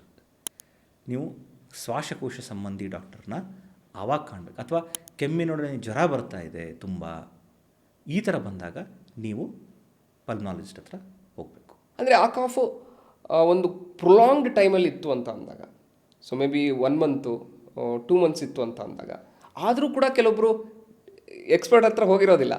So ಆ ಒಂದು patient ಯಾವ ಥರ ಅದನ್ನು ನೋಡ್ತಾ ಇರ್ಬೋದು actually, ಏನು ಮನಸ್ಥಿತಿ ಇರ್ಬೋದು? ಇಲ್ಲ, ಅವರಿಗೆ ಭಯ ಇರುತ್ತೆ ಯೂಶಲಿ. ತುಂಬ ಜನ ಏನಂತಾರೆ, ಡಾಕ್ಟರ್ ಹತ್ರ ಹೋಗೋದೇ ಒಂದು ಆ್ಯಂಗ್ಸೈಟಿ ಅವ್ರಿಗೆ. ಏನು ಕೆಮ್ಮಲ್ಲ, ಒಂದು ಸಿಂಪಲ್ ಕೆಮ್ಮಲ್ಲ, ಬಿಟ್ಬಿಡೋಣ ಬಿಡು ಅಂತ ಹೇಳಿ. ಈ ಥರ ನೆಗ್ಲೆಕ್ಟ್ ಮಾಡಿದ ಕೇಸ್ಗಳೇ ನಮಗೆ ICL ಸಿಗೋದು, ಅಥವಾ ಸಿವಿಯರ್ ಫಾರ್ಮ್ಸಲ್ಲಿ ಸಿಗೋದು. ಓಕೆ, 90% ಆಫ್ ದ ಕೇಸಸ್ ಯಾರು ಕೆಮ್ಮನ್ನ ನಾರ್ಮಲ್ ಕಾಫ್ ಬಿಡು ಅಂತ ನೆಗ್ಲೆಕ್ಟ್ ಮಾಡಿ ತಿಂಗಳಾನ್ಗಟ್ಲೆ ಕೆಮ್ತಾ ಇರ್ತಾರಲ್ಲ, ಅವರೇ ಪ್ರಾಬ್ಲಮಿಗೆ ಈಡಾಗೋದು. ಕಾಫ್ ಕಾಂಪ್ಲಿಕೇಶನ್ಸ್ ಅಂತ ಒಂದು ದೊಡ್ಡ ಟಾಪಿಕೇ ಇದೆ ನಮ್ಮದ್ರಲ್ಲಿ. ಹಾಗೆ ಟ್ರೀಟ್ ಮಾಡದೇ ಕಾಫ್ನ ಹಾಗೆ ಬಿಟ್ಟಾಗ ಎಷ್ಟೊಂದು ಜನ ರಿಬ್ ಫ್ರ್ಯಾಕ್ಚರಿಂದ ಬಂದಿದ್ದಾರೆ. ಕೆಮ್ಮಿ ರಿಬ್ ಫ್ರ್ಯಾಕ್ಚರ್ ಆಗುತ್ತೆ. ಎಷ್ಟೊಂದು ಜನಕ್ಕೆ ಹರ್ನಿಯಾ ಆಗಿಬಿಡುತ್ತೆ. ಅಬ್ಡಾಮಿನಲ್ ಪ್ರೆಷರ್ಸ್ ಜಾಸ್ತಿ ಆಗಿಬಿಟ್ಟು ಅಬ್ಡಾಮಿನಲ್ ಕಂಟೆಂಟ್ಸ್ ಹೊರಗಡೆ ಬರೋದಕ್ಕೆ ಹರ್ನಿಯಾ ಅಂತ ಹೇಳ್ತೀವಿ. ಓಕೆ, ಅದು ಆಗುತ್ತೆ. ಕೆಲವೊಬ್ಬರಿಗೆ ಕಾಫ್ ಸಿಂಕೋಪ್ ಅಂತೀವಿ, ತಲೆ ಸುತ್ತು ಬಂದು ಬಿದ್ದುಬಿಡ್ತಾರೆ. ಹೌದು. ಕೆಲವೊಬ್ಬರಿಗೆ ಕಾಫಿಂದ ಎದೆಯಲ್ಲಿ ನೀರು ತುಂಬ್ತಾ ಹೋಗುತ್ತೆ ಇನ್ಫೆಕ್ಷನ್ ಆಗಿ. ಮತ್ತು ಒಂದು ಇಂಪಾರ್ಟೆಂಟ್ ಪಾಯಿಂಟ್ ಹೇಳೋಕ್ಕೆ ಇಷ್ಟಪಡ್ತೀನಿ ಇವತ್ತು, 50% of the lung cancers in India are diagnosed in stage 4. ಯಾಕೆ ಇದು ಪ್ರಾಬ್ಲಮ್ ಆಗ್ತಾ ಇದೆ? ಈ ಪ್ರಾಬ್ಲಮ್ಗೆ ಮೇನ್ ಕಾರಣ ಏನು ಅಂತಂತಂದರೆ, ನಾವು ಕೆಮ್ಮಿಗೆ ಇಂಪಾರ್ಟೆನ್ಸ್ ಕೊಡೋದೇ ಇಲ್ಲ. ಅದು ಸ್ಟೇಜ್ 1 ಇದ್ದಾಗ ನಾವು CT ಸ್ಕ್ಯಾನು ಮತ್ತೇನೋ ಮಾಡಿ ಅದನ್ನು ಚೆಕ್ ಮಾಡಿಕೊಂಡಾಗ ಅದು ಮೊದಲಿಗೆ ಗೊತ್ತಾಗುತ್ತೆ. ಆದರೆ 50% ಆಫ್ ದ ಟೈಮ್ ಅದು ಕೆಲವೊಂದು ಸತಿ ಅಸಿಂಪ್ಟಮೆಟಿಕ್ ಸ್ಟೇಜಲ್ಲಿರುತ್ತೆ. ಹೌದು, ಅದು ಒಂದು ಕಾಫ್ ಸಿರಪ್ ತೊಗೊಂಡಾಗ ಸಪ್ರೆಸ್ ಆಗಿರುತ್ತೆ ಕೆಮ್ಮು. ತದನಂತರ ಕೆಲವು ದಿವಸ ಆದಮೇಲೆ ಮತ್ತೆ ಉಲ್ಬಣ ಆಗಿ ಸ್ಟಾರ್ಟ್ ಆಗುತ್ತೆ. ನಮ್ಮ ಕಂಟ್ರೀಲಿ ಕೆಮ್ಮನ್ನ ಕಾಫ್ ಎಕ್ಸ್ಪರ್ಟ್ಸೇ ಕರೆಕ್ಟಾಗಿ ಟ್ರೀಟ್ ಮಾಡಿದ್ರೆ, ಈ ಲಂಗ್ ಕ್ಯಾನ್ಸರ್ ಇನ್ ಸ್ಟೇಜ್ 4 ನಾವು ಟ್ರೀಟ್ ಮಾಡಿ, ಸ್ಟೇಜ್ 4 ಹೋದಾಗ ನಮಗೆ ಟ್ರೀಟ್ಮೆಂಟ್ ತುಂಬ ಕಾಂಪ್ರಮೈಸ್ಡ್ ಆಗಿರುತ್ತೆ. ಅದೇ ಸ್ಟೇಜ್ 1, 2 ಇದ್ದಾಗ ವಿ ಕ್ಯಾನ್ ಗಿವ್ ಕ್ಯೂರ್. ಅದು ಸ್ಟೇಜ್ 1 ಅಂತಂದರೆ ಪ್ರಿವೆಂಟಿವ್ ಮೆಜರ್ಮೆಂಟ್ನ. ಹೌದು, ಸ್ಟೇಜಸ್ ಬಗ್ಗೆ ಲಂಗ್ ಕ್ಯಾನ್ಸರ್ ಮಾತಾಡಿದಾಗ ಈಗ ಒಂದೇ ಭಾಗದಲ್ಲಿ ಇದ್ದಾಗ ಅದಕ್ಕೆ ಸ್ಟೇಜ್ 1 ಅಂತೀವಿ. ಅದು ಲಂಗ್ಸ್ ಒಂದು ಲಂಗ್ಸ್ನ ಇನ್ವಾಲ್ವ್ ಮಾಡಿದಾಗ ಸ್ಟೇಜ್ 2 ಅಂತೀವಿ. ಅದು ಹಾಗೆ ಆ ಕಡೆ 2 ಲಂಗ್ಸ್ ಇನ್ವಾಲ್ವ್ ಮಾಡೋಕ್ಕೆ ಸ್ಟಾರ್ಟ್ ಆಯಿತು ಅಂತಂದರೆ ಅವಾಗ ಸ್ಟೇಜ್ 3 ಅಂತೀವಿ. ಬಾಡಿ ಪೂರ್ತಿ ಹಾಡ್ಬಿಟ್ರೆ ಸ್ಟೇಜ್ 4 ಅಂತ ಹೇಳ್ತೀವಿ. ಅಂಥ ಒಂದು ಪೇಷಂಟು ಕ್ಯೂರ್ ಆಗೋದಕ್ಕೆ ಚಾನ್ಸಸ್ ಎಷ್ಟಿರುತ್ತೆ ಆ್ಯಕ್ಚುಲಿ? ಸೊ ಅಲ್ಲಿ ಅವರ ಒಂದು ಪರಿಸ್ಥಿತಿ ಯಾವ ಥರ ಇರ್ಬೋದು? ಈ ಸ್ಟೇಜ್ 1 ಬಂದಾಗ ನಾವು ಮೊದಲಿಗೆ ಡಯಾಗ್ನೋಸ್ ಮಾಡಿ ಇನ್ನೂ ಹರಡಿರೋದಿಲ್ಲ. ಸೊ ಆ ಭಾಗನ ಕಟ್ ಮಾಡಿ, ಕ್ಯಾನ್ಸರ್ ಅಂದ್ರೇನು, abnormal multiplication of the cells. ಅದು ನಾರ್ಮಲಿ 1:2, 2:4 ಮಲ್ಟಿಪ್ಲೈ, ಇದು 1ರಿಂದ 10, 20 ಈ ಥರ ಮಲ್ಟಿಪ್ಲೈ ಆಗಿ ಆಗಿ ಆಗಿ ಒಂದು ಗಡ್ಡೆ ಥರ ಫಾರ್ಮೇಷನ್ ಆಗುತ್ತೆ. ಓಕೆ. ಆ ಗಡ್ಡೆನ ಚಿಕ್ಕದು 1 ಸೆಂಟಿಮೀಟರ್ ಇದ್ದಾಗಲೇ ನಾವು ಡಯಾಗ್ನೋಸ್ ಮಾಡಬೇಕು. ಎಲ್ಲಿ ಕಾಣಿಸುತ್ತೆ? ಸಿಟಿ ಸ್ಕ್ಯಾನಲ್ಲಿ ಕಾಣಿಸುತ್ತೆ. ಹೇಗೆ ಡಯಾಗ್ನೋಸ್ ಮಾಡಬೇಕು? ಕ್ಯಾಮ್ರಾ, ಬ್ರಾಂಕೋಸ್ಕೋಪೀಸ್ ಅಂತ ಇದೆ, ಅಲ್ಲಿ ಎಲ್ಲಿದೆ ಟಾರ್ಗೆಟ್, ಅದೇ ಲೀಜನ್ನ ಟಾರ್ಗೆಟ್ ಮಾಡಿಬಿಟ್ಟು ಅಲ್ಲಿಂದ ಒಂದು ಬಯಾಪ್ಸಿ ತೊಗೊಂಬಂದು ಅದನ್ನು ಮೈಕ್ರೋಸ್ಕೋಪಲ್ಲಿ ಚೆಕ್ ಮಾಡಿದಾಗ we can diagnose it stage 1. ಯಾರಿಗೆ ಮಾಡಬೇಕು? ಕಂಟಿನ್ಯೂಸ್ ಆಗಿ ಸ್ಮೋಕ್ ಮಾಡಿದವರು, ಹೈ ರಿಸ್ಕ್ ಫ್ಯಾಕ್ಟರ್ಸ್ ಇರುವಂಥ ಜನ, ಡೈಲಿ ಸ್ಮೋಕ್ ಮಾಡ್ತಾ ಇರ್ತಾರೆ ಅಂಥವ್ರಿಗೆ ಮಾಡಬೇಕು. ಅಥವಾ ಪೊಲ್ಯೂಟೆಡ್ ಫ್ಯಾಕ್ಟ್ರೀಸಲ್ಲಿ ಕೆಲಸ ಮಾಡ್ತಿರ್ತಾರೆ, ಅವರಿಗೆ ರಿಸ್ಕ್ ಇರುತ್ತೆ, ಅಂಥವ್ರಿಗೆ ಮಾಡಬೇಕು.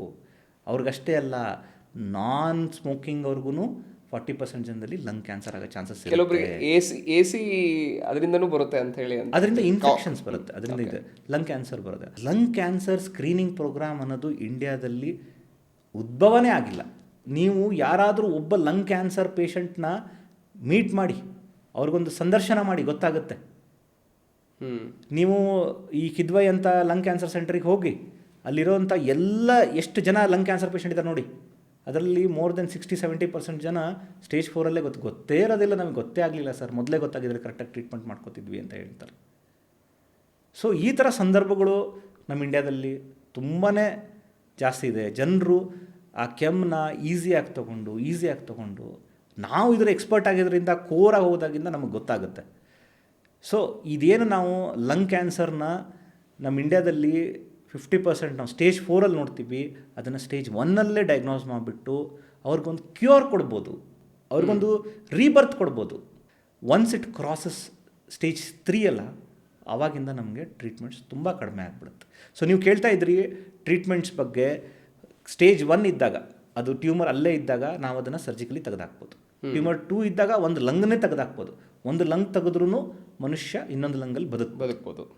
ಸ್ಟೇಜ್ 3 ಆಯಿತು ಅಂತಂದರೆ ನಾವು ಕೀಮೋಥೆರಪಿ, ರೇಡಿಯೋಥೆರಪಿ ಅಷ್ಟೇ ಮಾಡಬೇಕಾಗುತ್ತೆ. ಅದು ಆಲ್ರೆಡಿ ಹರಡ್ಬಿಟ್ಟಿರುತ್ತೆ, ಇಡೀ ಬಾಡಿನ ಕಟ್ ಮಾಡೋಕ್ಕಾಗೋದಿಲ್ಲ. ಆಯಿತಾ? ಎರಡು ಲಂಗ್ಸ್ನ ತೆಗಿಯೋಕ್ಕಾಗೋದಿಲ್ಲ, ಎರಡೂ ಕಡೆ ಆಪ್ರೇಷನ್ ಮಾಡೋಕ್ಕಾಗೋದಿಲ್ಲ, ಅದು ಹರಡಕ್ಕೆ ಸ್ಟಾರ್ಟ್ ಆಗಿಬಿಟ್ಟಿರುತ್ತೆ. ನೀವು ಹೇಳ್ತಿರೋದು ಕ್ಯಾನ್ಸರಸ್ ಸೆಲ್ ಬಗ್ಗೆ. ಹೌದು, ಕ್ಯಾನ್ಸರು ಆ ಗಡ್ಡೆ ಏನಿರುತ್ತೆ, ಆ ಗಡ್ಡೆಯಿಂದ ಸೆಲ್ಸ್ ಹೊರಗಡೆ ಬರ್ತಾ ಇರುತ್ತೆ, ಸ್ಪ್ರೆಡ್ ಆಗ್ತಾ ಇರುತ್ತೆ. ಸ್ಪ್ರೆಡ್ ಆಗೋದು ವಾಸ್ಕ್ಯುಲರ್ ರೀಜನಿಂದ. ಸೊ ಬ್ಲಡ್ ವೆಸಲ್ಸಿಂದ ಅದು ಸ್ಪ್ರೆಡ್ ಆಗೋಕ್ಕೆ ಸ್ಟಾರ್ಟ್ ಆಗಿಬಿಡುತ್ತೆ. ಓಕೆ. ಸೊ ಆವಾಗ ಟ್ರೀಟ್ಮೆಂಟ್ ಆಪ್ಷನ್ಸ್ ಕಡಿಮೆ ಆಗುತ್ತೆ. ಎಲ್ಲ ಕಡೆ ಬಾಡಿಲಿ ಸ್ಪ್ರೆಡ್ ಆಗಿಬಿಟ್ಟು ಅವರು ಜೀವನ ಏನು ಲೈಫ್ ಟೈಮ್ ಅಂತ ಇರುತ್ತೆ ಅದು ಕಡಿಮೆ ಆಗ್ತಾ ಹೋಗುತ್ತೆ. ಎಂಥ ಮೆಡಿಸಿನ್ ಕೊಟ್ಟರು. ಇವಾಗ ಅಡ್ವಾನ್ಸ್ ಮೆಡಿಸಿನ್ ಬಂದಿದೆ, ಸ್ಟೇಜ್ 4ಗೂ ಮೆಡಿಸಿನ್ಸ್ ಬಂದಿದೆ ಇವಾಗ. ಕೀಮೋಥೆರಪಿ, ಟಾರ್ಗೆಟೆಡ್ ಕೀಮೋಥೆರಪಿ ಟ್ಯಾಬ್ಲೆಟ್ಸ್ ಅಂತ ಹೇಳ್ತೀವಿ. ಸಿಂಪಲ್ ಟ್ಯಾಬ್ಲೆಟ್ಸ್ ಬಂದಿದೆ ಇವಾಗ, ಅದನ್ನು ಕೊಡ್ಬೋದು. Again there comes some mind effort. Even cancerous ಪೇಷಂಟಿಗೂ ಎಂಥ ದೊಡ್ಡ ಕಾಯಿಲೆ ಇದ್ರೂ ಅವರಿಗೆ ನಾವು ಕಾಮಿಂಗ್ ಆಫ್ ದ ಮೈಂಡ್, ಅವ್ರನ್ನ ಮೆಂಟಲ್ ಸ್ಟೇಟಸ್ನ ಸರಿಯಾಗಿ ಟ್ರೀಟ್ ಮಾಡಿ ಅದನ್ನು ಅವರಿಗೆ ಪಾಸಿಟಿವ್ನೆಸ್ ಕೊಟ್ಟರೆ they can live whatever the medical science says beyond that ಅಂತ ಹೇಳೋಕ್ಕೆ ಇಷ್ಟಪಡ್ತೀನಿ.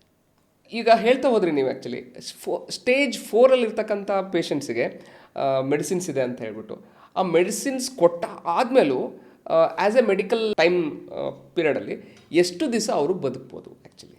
It depends on individuality. ಅದು ಯಾವ ಥರದ ಕ್ಯಾನ್ಸರ್ ಇದೆ, ಅವ್ರ ಪರ್ಫಾರ್ಮೆನ್ಸ್ ಸ್ಕೋರ್ ಅಂತೀವಿ. ಆಲ್ರೆಡಿ ಅವ್ರ ಬಾಡಿ ಎಷ್ಟು ವೀಕ್ ಆಗಿದೆ ಅದನ್ನು ನೋಡ್ತೀವಿ, ಅದು ಪರ್ಫಾರ್ಮೆನ್ಸ್ ಸ್ಕೋರ್ ಅಂತ ಹೇಳ್ತೀವಿ. ಎರಡನೇದು ಯಾವ ಟೈಪ್ ಆಫ್ ಕ್ಯಾನ್ಸರ್. ಕ್ಯಾನ್ಸರಲ್ಲೂ 1000 ವಿಧ ಕ್ಯಾನ್ಸರ್ ಇದೆ. ಹೌದು, ಲಂಗ್ ಕ್ಯಾನ್ಸರಲ್ಲೇ 1000 ವಿಧ ಲಂಗ್ ಕ್ಯಾನ್ಸರ್ಗಳಿದೆ. ಅದರಲ್ಲಿ ಯಾವ ವೆರೈಟಿ, ಅಡಿನೋ ಕಾರ್ಸಿನೋಮಾನೋ ಅಥವಾ ಸ್ಮಾಲ್ ಸೆಲ್ ಕಾರ್ಸಿನೋಮಾನೋ, ನಾನ್ ಸ್ಮಾಲ್ ಸೆಲ್ ಕಾರ್ಸಿನೋಮಾನೋ, ಆ ವೆರೈಟಿ ನಾವು ಬಯಾಪ್ಸಿ ಮಾಡಿದಾಗ ಟಿಶ್ಯೂ ತೊಗೋತೀವಿ, ಟಿಶ್ಯೂನ ಅನಾಲಿಸಿಸ್ ಮಾಡ್ತೀವಿ, ಅದು ಯಾವ ಥರ ಮಲ್ಟಿಪ್ಲೈ ಆಗ್ತಿದೆ ಆ ಜೆನೆಟಿಕ್ ಸ್ಟಡಿ ಮಾಡ್ತೀವಿ. ಆ ರಿಸೆಪ್ಟರ್ಸ್ ಅಂತ ಇರ್ತವೆ ಮಲ್ಟಿಪ್ಲೈ ಮಾಡೋದು, ಎಪಿಡರ್ಮಲ್ ಗ್ರೋತ್ ಫ್ಯಾಕ್ಟರ್ EGFR ಅಂತ, ಈ ಮ್ಯೂಟೇಷನ್, ಅದಕ್ಕೊಂದು ಮ್ಯೂಟೇಷನ್ ಅಂತ ಹೇಳ್ತೀವಿ ಅಬ್ನಾರ್ಮಲ್ ಮಲ್ಟಿಪ್ಲಿಕೇಷನ್ಗೆ. ಅದು ಹೆಂಗೆ ಮ್ಯೂಟೇಟ್ ಆಗ್ತಿದೆ ಅದನ್ನು ನೋಡ್ತೀವಿ, ಪ್ಯಾಟರ್ನ್ ನೋಡ್ತೀವಿ. ಆ ಪ್ಯಾಟರ್ನಿಗೆ ಟಾರ್ಗೆಟ್ ಮಾಡ್ತೀವಿ, ಅದಕ್ಕೆ ಟಾರ್ಗೆಟೆಡ್ ಕೀಮೋಥೆರಪಿ ಅಂತ ಹೇಳ್ತೀವಿ. ಸೊ ಅದಕ್ಕೆ ಯಾವ ಜೀನ್ ಅಲ್ಲಿ ಇನ್ವಾಲ್ವ್ ಆಗಿ ಮಲ್ಟಿಪ್ಲೈ ಆಗ್ತಿದೆ ಆ ಜೀನ್ಗೆ ಡೈರೆಕ್ಟ್ ಮಾಡಿ ಟ್ಯಾಬ್ಲೆಟ್ಸನ್ನು ಕೊಡ್ತಾ ಹೋಗ್ತೀವಿ. ಓಕೆ. ಕೆಲವು ಜನ 1 ವರ್ಷ ಬದುಕ್ಬೋದು, ಕೆಲವು ಜನ 2 ವರ್ಷ ಬದುಕ್ಬೋದು, ಕೆಲವು ಜನ 5 ವರ್ಷ ಬದುಕ್ಬೋದು, ಕೆಲವು ಜನ 10 ವರ್ಷ ತನಕ ಬದುಕ್ಬೋದು. ಸೊ ಎಷ್ಟು ವರ್ಷ ಬದುಕ್ತಾರೆ ಅಂತ ನಿಖರವಾಗಿ ಹೇಳಕ್ಕೆ ಬರೋದಿಲ್ಲ ಸ್ಟೇಜ್ 4 ಲಂಗ್ ಕ್ಯಾನ್ಸರ್ ಆದಾಗ. ಬಟ್ ಅವ್ರದ್ದು ಲೈಫ್ ಟೈಮ್ ಏನಿದೆ ಅದನ್ನು ನಾವು ಒಂದು ಸ್ವಲ್ಪ ಪುಷ್ ಕೊಡ್ಬೋದು. ಓಕೆ. ಬಟ್ ಆದರೆ ಇದನ್ನು 100% ಆಗಿ ಕ್ಯೂರ್ ಮಾಡ್ತೀನಿ ಅಂತ ಹೇಳಿ ಅನ್ನೋಕ್ಕಾಗಲ್ಲ, ಟೈಮ್ನ ಮುಂದೂಡ್ಬೋದು ಅಷ್ಟೇ. 100% ಕ್ಯೂರ್ ಮಾಡ್ಬೋದು ಯಾವಾಗ ಸ್ಟೇಜ್ 1 ಲಂಗ್ ಕ್ಯಾನ್ಸರಲ್ಲಿ ನಾವು ಡಯಾಗ್ನೋಸ್ ಮಾಡಿದಾಗ. ಸ್ಟೇಜ್ 1 ಲಂಗ್ ಕ್ಯಾನ್ಸರ್ನ ಯಾವಾಗ ಡಯಾಗ್ನೋಸ್ ಮಾಡ್ಬೋದು? ನಿಮ್ಮ ಕೆಮ್ಮನ್ನ ನೀವು ಇಗ್ನೋರ್ ಮಾಡಬಾರ್ದು. 3 ವಾರಕ್ಕಿಂತನೂ ಜಾಸ್ತಿ ಕೆಮ್ಮು ಬರ್ತಾ ಇದೆ, ಕೆಮ್ಮಲ್ಲಿ ಕಫದಲ್ಲಿ ರಕ್ತ ಬರ್ತಾ ಇದೆ, ಆ ಥರನೂ ಇಟ್ಕೊಂಡು ಸುಮ್ಮನೆ ಕೂತ್ಕೊಂಡ್ರೆ, ಆ ಥರ ಇದ್ದಾಗ ಈ ನಿಮ್ಮ ಹತ್ರ ಇರುವಂಥ ಕಾಫ್ ಎಕ್ಸ್ಪರ್ಟ್ ಹತ್ರ ಹೋಗಿ ಡೀಟೇಲಾಗಿ ಅನಲೈಸ್ ಮಾಡಿಸ್ಕೊಳ್ಳಿ. ಒಂದು ಬಯಾಪ್ಸಿ ಮಾಡಿಸ್ಕೊಳ್ಳಿ. ಏನಾದರೂ ಲೀಜನ್ ಕಂಡುಬಿಟ್ರೆ, ಒಂದು ಸಿ ಟಿ ಸ್ಕ್ಯಾನ್ ಮಾಡಿದಾಗ ಒಂದು ಗಡ್ಡೆ ಏನಾದರೂ ಕಾಣ್ಬೋದು, ಆ ಗಡ್ಡೆದು ಬಯಾಪ್ಸಿ ಮಾಡಿಸ್ಕೊಳ್ಳಿ, ಅದನ್ನು ಟೆಸ್ಟ್ ಮಾಡಿಸ್ಕೊಳ್ಳಿ. ಇದ್ದರೆ ಅದು ಟ್ರೀಟ್ಮೆಂಟ್ ಮಾಡ್ಬೋದು, ಇಲ್ಲ ಅಂತಂದರೆ ಆರಾಮ್ ಖುಷಿಯಾಗಿರ್ಬೋದು. ಅದು ಬಿಟ್ಟು ಸ್ಟೇಜ್ 4ಗೆ ಹೋಗಿ ಅಲ್ಲಿ ಎಲ್ಲ ಕಷ್ಟ ಅನುಭವಿಸಿ ಒಂದು ಮನೇಲಿ ಏನಾದರೂ ಲಂಗ್ ಕ್ಯಾನ್ಸರ್ ಏನಾದರೂ ಆಯಿತು ಅಂತಂತಂದರೆ, ಸ್ಟೇಜ್ 4ಅಲ್ಲಿ ಏನಾದರೂ ಇತ್ತು ಅಂತಂದರೆ ಎಷ್ಟು ದುಡ್ಡು ಅವರು ಖರ್ಚು ಮಾಡಬೇಕಾಗುತ್ತೆ, ಎಷ್ಟು ನೋವನ್ನು ಅನುಭವಿಸ್ಬೇಕಾಗುತ್ತೆ ಅವರು. ಇಡೀ ಫ್ಯಾಮಿಲಿನೇ ಅವರು ಸಫರ್ ಇಡೀ ಫ್ಯಾಮಿಲಿನೇ ಒಂದು ಡೆಟ್ಸಲ್ಲಿ ಹೋಗ್ಬಿಡುತ್ತೆ. ಹೌದು. ಈಗಿನ ಕಂಡೀಷನ್ ಹೇಗಾಗ್ಬಿಟ್ಟಿದೆ ಅಂತಂತ ಹೇಳಿದ್ರೆ, ನಿಮಗೆ ಕ್ಯಾನ್ಸರು ಉಳಿಯೋಕ್ಕೂ ಬಿಡೋದಿಲ್ಲ, ಸಾಯೋಕ್ಕೂ ಬಿಡೋದಿಲ್ಲ. ಹೌದೌದು, ಅದು ತುಂಬ ಟಾರ್ಚರ್ ಆಗಕ್ಕೆ ಸ್ಟಾರ್ಟ್ ಆಗುತ್ತೆ. ಸೊ ಅದಕ್ಕೆ ಯಾವುದೇ ಸಿಮ್ಟಮ್ ಆಗಲಿ, ಯಾವುದೇ ಕೆಮ್ಮಿನ ನಿಮಗೇನಾದ್ರು ಪ್ರಾಬ್ಲಮ್ಸ್ ಆಗಲಿ, ಅದನ್ನು ಇಗ್ನೋರ್ ಮಾಡೋಕ್ಕೆ ಹೋಗಬೇಡಿ. ಒಂದು ಒಪಿನಿಯನ್ ತೊಗೊಂಡು ಅದಕ್ಕೆ ಕರೆಕ್ಟಾಗಿ ಟ್ರೀಟ್ಮೆಂಟ್ ತೊಗೊಳ್ಳಿ. ಆ್ಯಸ್ ಅ ಕಾಫ್ ಎಕ್ಸ್ಪರ್ಟ್ ಈ ಥಿಂಗ್ಸ್ನ ನಾನು ಹೇಳೋಕ್ಕೆ ಇಷ್ಟಪಡ್ತೀನಿ. ಹಾಗೆ ನೀವು ಕೆಮ್ಮಿನಲ್ಲಿ ರಕ್ತ ಅಂತ ಹೇಳಿ ಮಾತಾಡ್ತಾ ಇದ್ರಿ. ಈ ಕೆಲವೊಬ್ಬರಿಗೆ ಕೆಮ್ಮು ಬಂದಾಗ ರಕ್ತ ಬಂದ್ಬಿಡುತ್ತೆ, ನನಗೆ ಕ್ಯಾನ್ಸರ್ ಬಂದಿದೆನೋ ಅನ್ನೋ ಒಂದು ಭಯದಲ್ಲಿ ಬದುಕ್ತಾರೆ. ಸೊ ಅದು ಯಾವ ಒಂದು ಆ್ಯಂಗಲೇ ನಾವು ನೋಡ್ಬೋದು, ಅದನ್ನು ಯಾವ ಥರ ಅವರು ಅದನ್ನು ಸ್ವೀಕರಿಸಬೇಕು, ಹೇಗೆ ಡಾಕ್ಟ್ರನ್ನ ಮೀಟ್ ಮಾಡಬೇಕು ಆ್ಯಕ್ಚುಲಿ? ಎಸ್, ಕೆಲವು ಜನ ಹೇಗಿದ್ದಾರೆ ಅಂದರೆ ತುಂಬ ಹೈಪರಾಗಿ ಬಂದುಬಿಡ್ತಾರೆ. ಇನ್ನು ಕೆಲವು ಜನ ಎಷ್ಟೇ ಸಿವಿಯರ್ ಆದ್ರೂ ಹೋಗ್ಲಿ ಬಿಡು ಅಂತ ಹೇಳಿ ಅನ್ಕೊಂಬರ್ತಾರೆ. That is where the role of pulmonologist or the cough expert comes. He is the expert. He has seen. ನಿಮಗೆ ನೀವು ಒಬ್ಬರೇ, ಆದರೆ ಪಲ್ಮನಾಲಜಿಸ್ಟಿಗೆ ನಿಮ್ಮಂಥ 1000 ಜನ ನೋಡಿರ್ತಾನೆ ಅವರು. ಸೊ ಅವರಿಗೆ ಇದು ಆಘಾತಕಾರಿಯಾಗುವಂತಹ ಬ್ಲಡ್ ವಾಮಿಟಿಂಗ ಅಥವಾ ಆಘಾತಕಾರಿ ಅಂತ ಈ ಬ್ಲಡ್ ಸ್ಫುಟಮ್ಮ ಅವ್ರು ಹೇಳ್ತಾರೆ, ಅವ್ರು ಅನಲೈಸಿಸ್ ಮಾಡ್ತಾರೆ, ಅದಕ್ಕೆ ಮುಂದಾಗುವಂಥ ಇನ್ವೆಸ್ಟಿಗೇಷನ್ಸ್ ಮಾಡ್ತಾರೆ. ಹೌದು. ಆವಾಗ ಅದು ಕೆಲವು ಜನ ಬ್ರಷ್ ಮಾಡ್ತಾ ಇರ್ತಾರೆ, ಬೆಳಗ್ಗೆ ಜೋರಾಗಿ ಇದೊಂದು ಬ್ಯಾಡ್ ಹ್ಯಾಬಿಟ್, ಕ್ಯಾಕರ್ಸ್ ಕಫ ತೆಗಿತೀನಿ ಅಂತ ಹೇಳ್ತಾರೆ. ಕಫ ಒಂದು ಬೈ ಪ್ರಾಡಕ್ಟ್ ಇದ್ದಂಗೆ ನಮ್ಮ ಲಂಗ್ಸ್, ಅದು ಪಾಡಿಗೆ ಅದು ಹೋಗುತ್ತೆ. ನೀವೇನು ಜೋರಾಗಿ ಕ್ಯಾಕರ್ಸ್ ತೆಗಿಯೋ ಅವಶ್ಯಕತೆ ಇಲ್ಲ. ನಾರ್ಮಲಾಗಿ ಕೆಮ್ಮಿ ಅದರ ಅನುಗುಣವಾಗಿ ಅದು ಕಫ ಹೊರಗಡೆ ಬರುತ್ತೆ. ಜೋರಾಗಿ ಟ್ರೌಮಾಟಿಕ್ ಆಗಿ ಬ್ಲಡ್ ಮಾಡ್ಕೊಂಡ್ಬಿಟ್ಟು ಹೆದರ್ಕೊಂಡು ಓಡೋಡಿ ಬಂದುಬಿಟ್ರೆ ಫ್ಲೈಟ್ ಆರ್ ಫೈಟ್ ಮೋಡಲ್ಲಿ ಬರ್ತಾರೆ, ಹೆದರ್ಕೊಂಡು. Anxiety induces flight and they will come to a clinic, ಬಂದುಬಿಟ್ಟು ರಕ್ತ ಬಂತು ಅಂತ ಹೇಳಿ. ಹೌದು. ಸೊ ಸೆಲ್ಫ್ ಇಂಡ್ಯೂಸ್ಡ್ ಕಾರಣದಿಂದನೂ ರಕ್ತ ಬರ್ಬೋದು, ಅಥವಾ ಮೂಗಲ್ಲಿ ಏನಾದರೂ ಟ್ರೌಮಾ ಆಗಿದ್ರೆ ಅದರಿಂದನೂ ರಕ್ತ ಬರ್ಬೋದು, ಹಲ್ಲಲ್ಲಿ ಏನಾದರೂ ತೊಂದರೆ ಇದ್ದರೆ ಅಲ್ಲಿಂದ ಜೊಲ್ಲೆಲ್ಲ ರಕ್ತದ ಜೊಲ್ಲು ಎದೆಗೆ ಹೋಗಿ ಅದರಿಂದನೂ ಬರ್ಬೋದು, ಅಥವಾ ಲಂಗ್ಸಲ್ಲಿ ಏನಾದರೂ ಪ್ರಾಬ್ಲಮ್ಸ್ ಇದ್ದರೆ, ಇನ್ಫೆಕ್ಷನ್ಗಳು, ಪಸ್ ಆಗಿದ್ದರೆ, ನಿಮೋನಿಯಾ ಆಗಿದ್ದರೆ, ಇಂಡಿಯಾದಲ್ಲಿ ಟಿ ಬಿದು ಬ್ರಾಂಕೆಕ್ಟೈಸಸ್ ಅಂತ ಒಂದು ಕಾಂಪ್ಲಿಕೇಶನ್ ಇದೆ, ಅದು ಆಗಿದ್ದರೆ, ಇವೆಲ್ಲ ಹಲವಾರು ರೀಸನ್ಗಳಿರ್ತವೆ. ಆ ಹಲವಾರು ರೀಸನ್ ಸಾರ್ಟ್ ಔಟ್ ಮಾಡಿ ನಿಮ್ಗೆ ಹೇಳೋದಕ್ಕೇ ಕಾಫ್ ಎಕ್ಸ್ಪರ್ಟ್ ಇರೋದು. ಅದಕ್ಕೋಸ್ಕರನೇ ನೀವು ಅವ್ರ ಹತ್ರ ಪೇಯ್ಡ್ ಕನ್ಸಲ್ಟೇಷನ್ ತೊಗೊಳೋದು. ಇವನ್ನೆಲ್ಲ ಕ್ವಶನ್ಸ್ ಮಾಡಬೇಕಾಗತ್ತೆ ಜನ. The intention of today's podcast is ನಮ್ಮ ಜನಕ್ಕೆ ಕೆಮ್ಮು ಬಗ್ಗೆ ಆಗಲಿ ಅಥವಾ ಒಬ್ಬ ಕಾಫ್ ಎಕ್ಸ್ಪರ್ಟ್ ಆಗಿ ಎಲ್ಲರಿಗೂ ನಾವು ತಿಳಿಸ್ಕೊಡೋದೇನು ಅಂತಂತಂದರೆ, ಕೆಮ್ಮು ಬಗ್ಗೆ ಒಂದು ಅರಿವಿರಲಿ, ಅದೊಂದು ಜ್ಞಾನ ಇರಲಿ. ಸುಮ್ಮನೆ ಭಯಭೀತರಾಗೋದು ಬೇಡ. ಅದನ್ನು ಕರೆಕ್ಟಾಗಿ ನಿಮಗಿರುವಂತಹ ನಿಮ್ಮ ಹತ್ರದಲ್ಲಿರುವಂಥ ಎಕ್ಸ್ಪರ್ಟ್ ಹತ್ರ ತೋರಿಸ್ಕೊಂಡು ನೀವು ಅದಕ್ಕೆ ಟ್ರೀಟ್ಮೆಂಟ್ ತೊಗೊಂಡ್ರೆ ಸರಿ ಹೋಗ್ಬಿಡುತ್ತೆ. ಅದು ಬಿಟ್ಟು ತುಂಬ ಇದರಿಂದ ಫೈನಾನ್ಷಿಯಲ್ ಬರ್ಡನ್ ಮಾಡ್ಕೊಳೋದು ಬೇಡ, ಸಫರ್ ಆಗೋದು ಬೇಡ, ಮತ್ತು ಅನ್ನೆಸೆಸರಿ ಯಾವುದೇ ಒಂದು ಆಂಗ್ಸೈಟಿಗೆ ನೀವು ಬಲಿಯಾಗೋದು ಬೇಡ. ಸೊ ಹಾಗಾಗಿ ನೀವು ಹೇಳ್ತಾ ಇರೋದು ಏನಂತ ಹೇಳಿದ್ರೆ, ಕೆಮ್ಮಿನಲ್ಲಿ ರಕ್ತ ಬರ್ತಾ ಇದೆ ಅಂತ ಹೇಳಿದ್ರೆ ಇಮಿಡಿಯೇಟಾಗಿ ನಾವು ಆಂಗ್ಸೈಟಿ ಆಗಿಬಿಟ್ಟು ಫಿಯರ್ಫುಲ್ ಆಗಿ ಸೊ ಡಾಕ್ಟರ್ ಹತ್ರ ಓಡಿ ಹೋಗ್ತಾರೆ. ಎಸ್ಪೆಷಲಿ ಹೋಗಬೇಕು, ಬಟ್ ಯಾವ ಡಾಕ್ಟರ್ ಹತ್ರ ಹೋಗಬೇಕು ಅನ್ನೋದನ್ನು ಕಾಮಾಗಿ ಆಲೋಚನೆ ಮಾಡಿದಾಗ ಅದಕ್ಕೊಂದು ಸೊಲ್ಯೂಷನ್ ಇದೆ ಅನ್ನೋದು ಕೂಡ ನೀವು ಹೇಳ್ತಾ ಇದ್ದೀರಾ ಆ್ಯಕ್ಚುಲಿ. ಇವಾಗ ವೈರಲ್ ಕಾಫ್ ಅನ್ನೋದು ತುಂಬ ಜನಕ್ಕೆ ಅದ್ರ ಬಗ್ಗೆ ಅವೇರ್ನೆಸ್ ಇದೆ ಆ್ಯಕ್ಚುಲಿ. ಹೇಳಬೇಕಂದ್ರೆ ವೈರಲ್ ಕಾಫ್ ಬಂದಾಗ ಅವ್ರು ಅನುಭವಿಸ್ತಕ್ಕಂಥ ಒಂದು ಪರಿಸ್ಥಿತಿ ನೋಡೋಕ್ಕಾಗಲ್ಲ ಆ್ಯಕ್ಚುಲಿ. ಸೊ ಆ ಒಂದು ವೈರಲ್ ಕಾಫ್ ಅನ್ನೋದು ಬಂದಾಗ ಯಾವ ರೀತಿ ಇರಬೇಕು, ಸೊ ಅದ್ರ ಬಗ್ಗೆ ಸ್ವಲ್ಪ ಅವೇರ್ನೆಸ್ ಕೊಡ್ತೀರಾ ಆ್ಯಕ್ಚುಲಿ? ಪೋಸ್ಟ್ ವೈರಲ್ ಟ್ರೇಕಿಯೋ ಬ್ರಾಂಕೈಟಿಸ್ ಅಂತ ಹೇಳ್ತೀವಿ. ಇದು ಕೋವಿಡ್ ತದನಂತರ ದಿವಸದಲ್ಲಿ ತುಂಬ ಕಾಮನ್ ಆಗಿ ನಾವು ನಮ್ಮ ಪ್ರಾಕ್ಟೀಸಲ್ಲಿ ನೋಡ್ತಾ ಇದ್ದೀವಿ. ಏನಿದು ಪೋಸ್ಟ್ ವೈರಲ್ ಟ್ರೇಕಿಯೋ ಬ್ರಾಂಕೈಟಿಸ್? ಪ್ರತಿಯೊಂದು ಮನೆಯಲ್ಲೂ ಎಲ್ಲರೂ ಇದಕ್ಕೆ ಒಂದಲ್ಲ ಒಂದು ದಿವಸ ನೀವು ಸಫರ್ ಆಗಿದ್ದೀರ. ಏನಾಗುತ್ತೆ, ಒಂದು ದಿವಸ ನಿಮಗೆ ಒಂದು ಫೀವರ್ ಬರುತ್ತೆ ಅಥವಾ ಕೋಲ್ಡ್ ಬರುತ್ತೆ. ಆಮೇಲೆ 2 ದಿವಸದಲ್ಲಿ ಸೋರ್ ಥ್ರೋಟ್ ಬರುತ್ತೆ, ಆಮೇಲೆ ಭಯಂಕರವಾಗಿದ್ದು ಕಾಫ್ ಬರುತ್ತೆ. ನೀವು ಸುಮ್ಮನೆ ಒಂದು ಆ್ಯಂಟಿಬಯೋಟಿಕ್ ತೊಗೋತೀರಾ, ಏನೋ ಕಾಫ್ ಸಿರಪ್ ತೊಗೋತೀರಾ, ಏನು ತೊಗೊಂಡ್ರೂ ಕಡಿಮೆ ಆಗ್ತಿರಲ್ಲ, ಕೆಮ್ಮಿ ಸುಸ್ತಾಗ್ತಾ ಇರ್ತೀರ.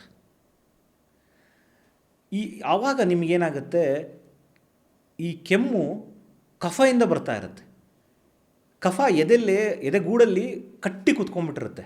ಕಫನ ಹೊರಗಡೆನೂ ತೆಗಿಯೋಕ್ಕಾಗ್ತಿರೋದಿಲ್ಲ, ಕಫ ಒಳಗಡೆನೂ ಹಾಗೆ ಬಿಡೋಕ್ಕಾಗ್ತಿರೋದಿಲ್ಲ, ನಿದ್ದೆ ಮಾಡೋಕ್ಕೆ ಸಹ ಆಗ್ತಾ ಇರೋದಿಲ್ಲ.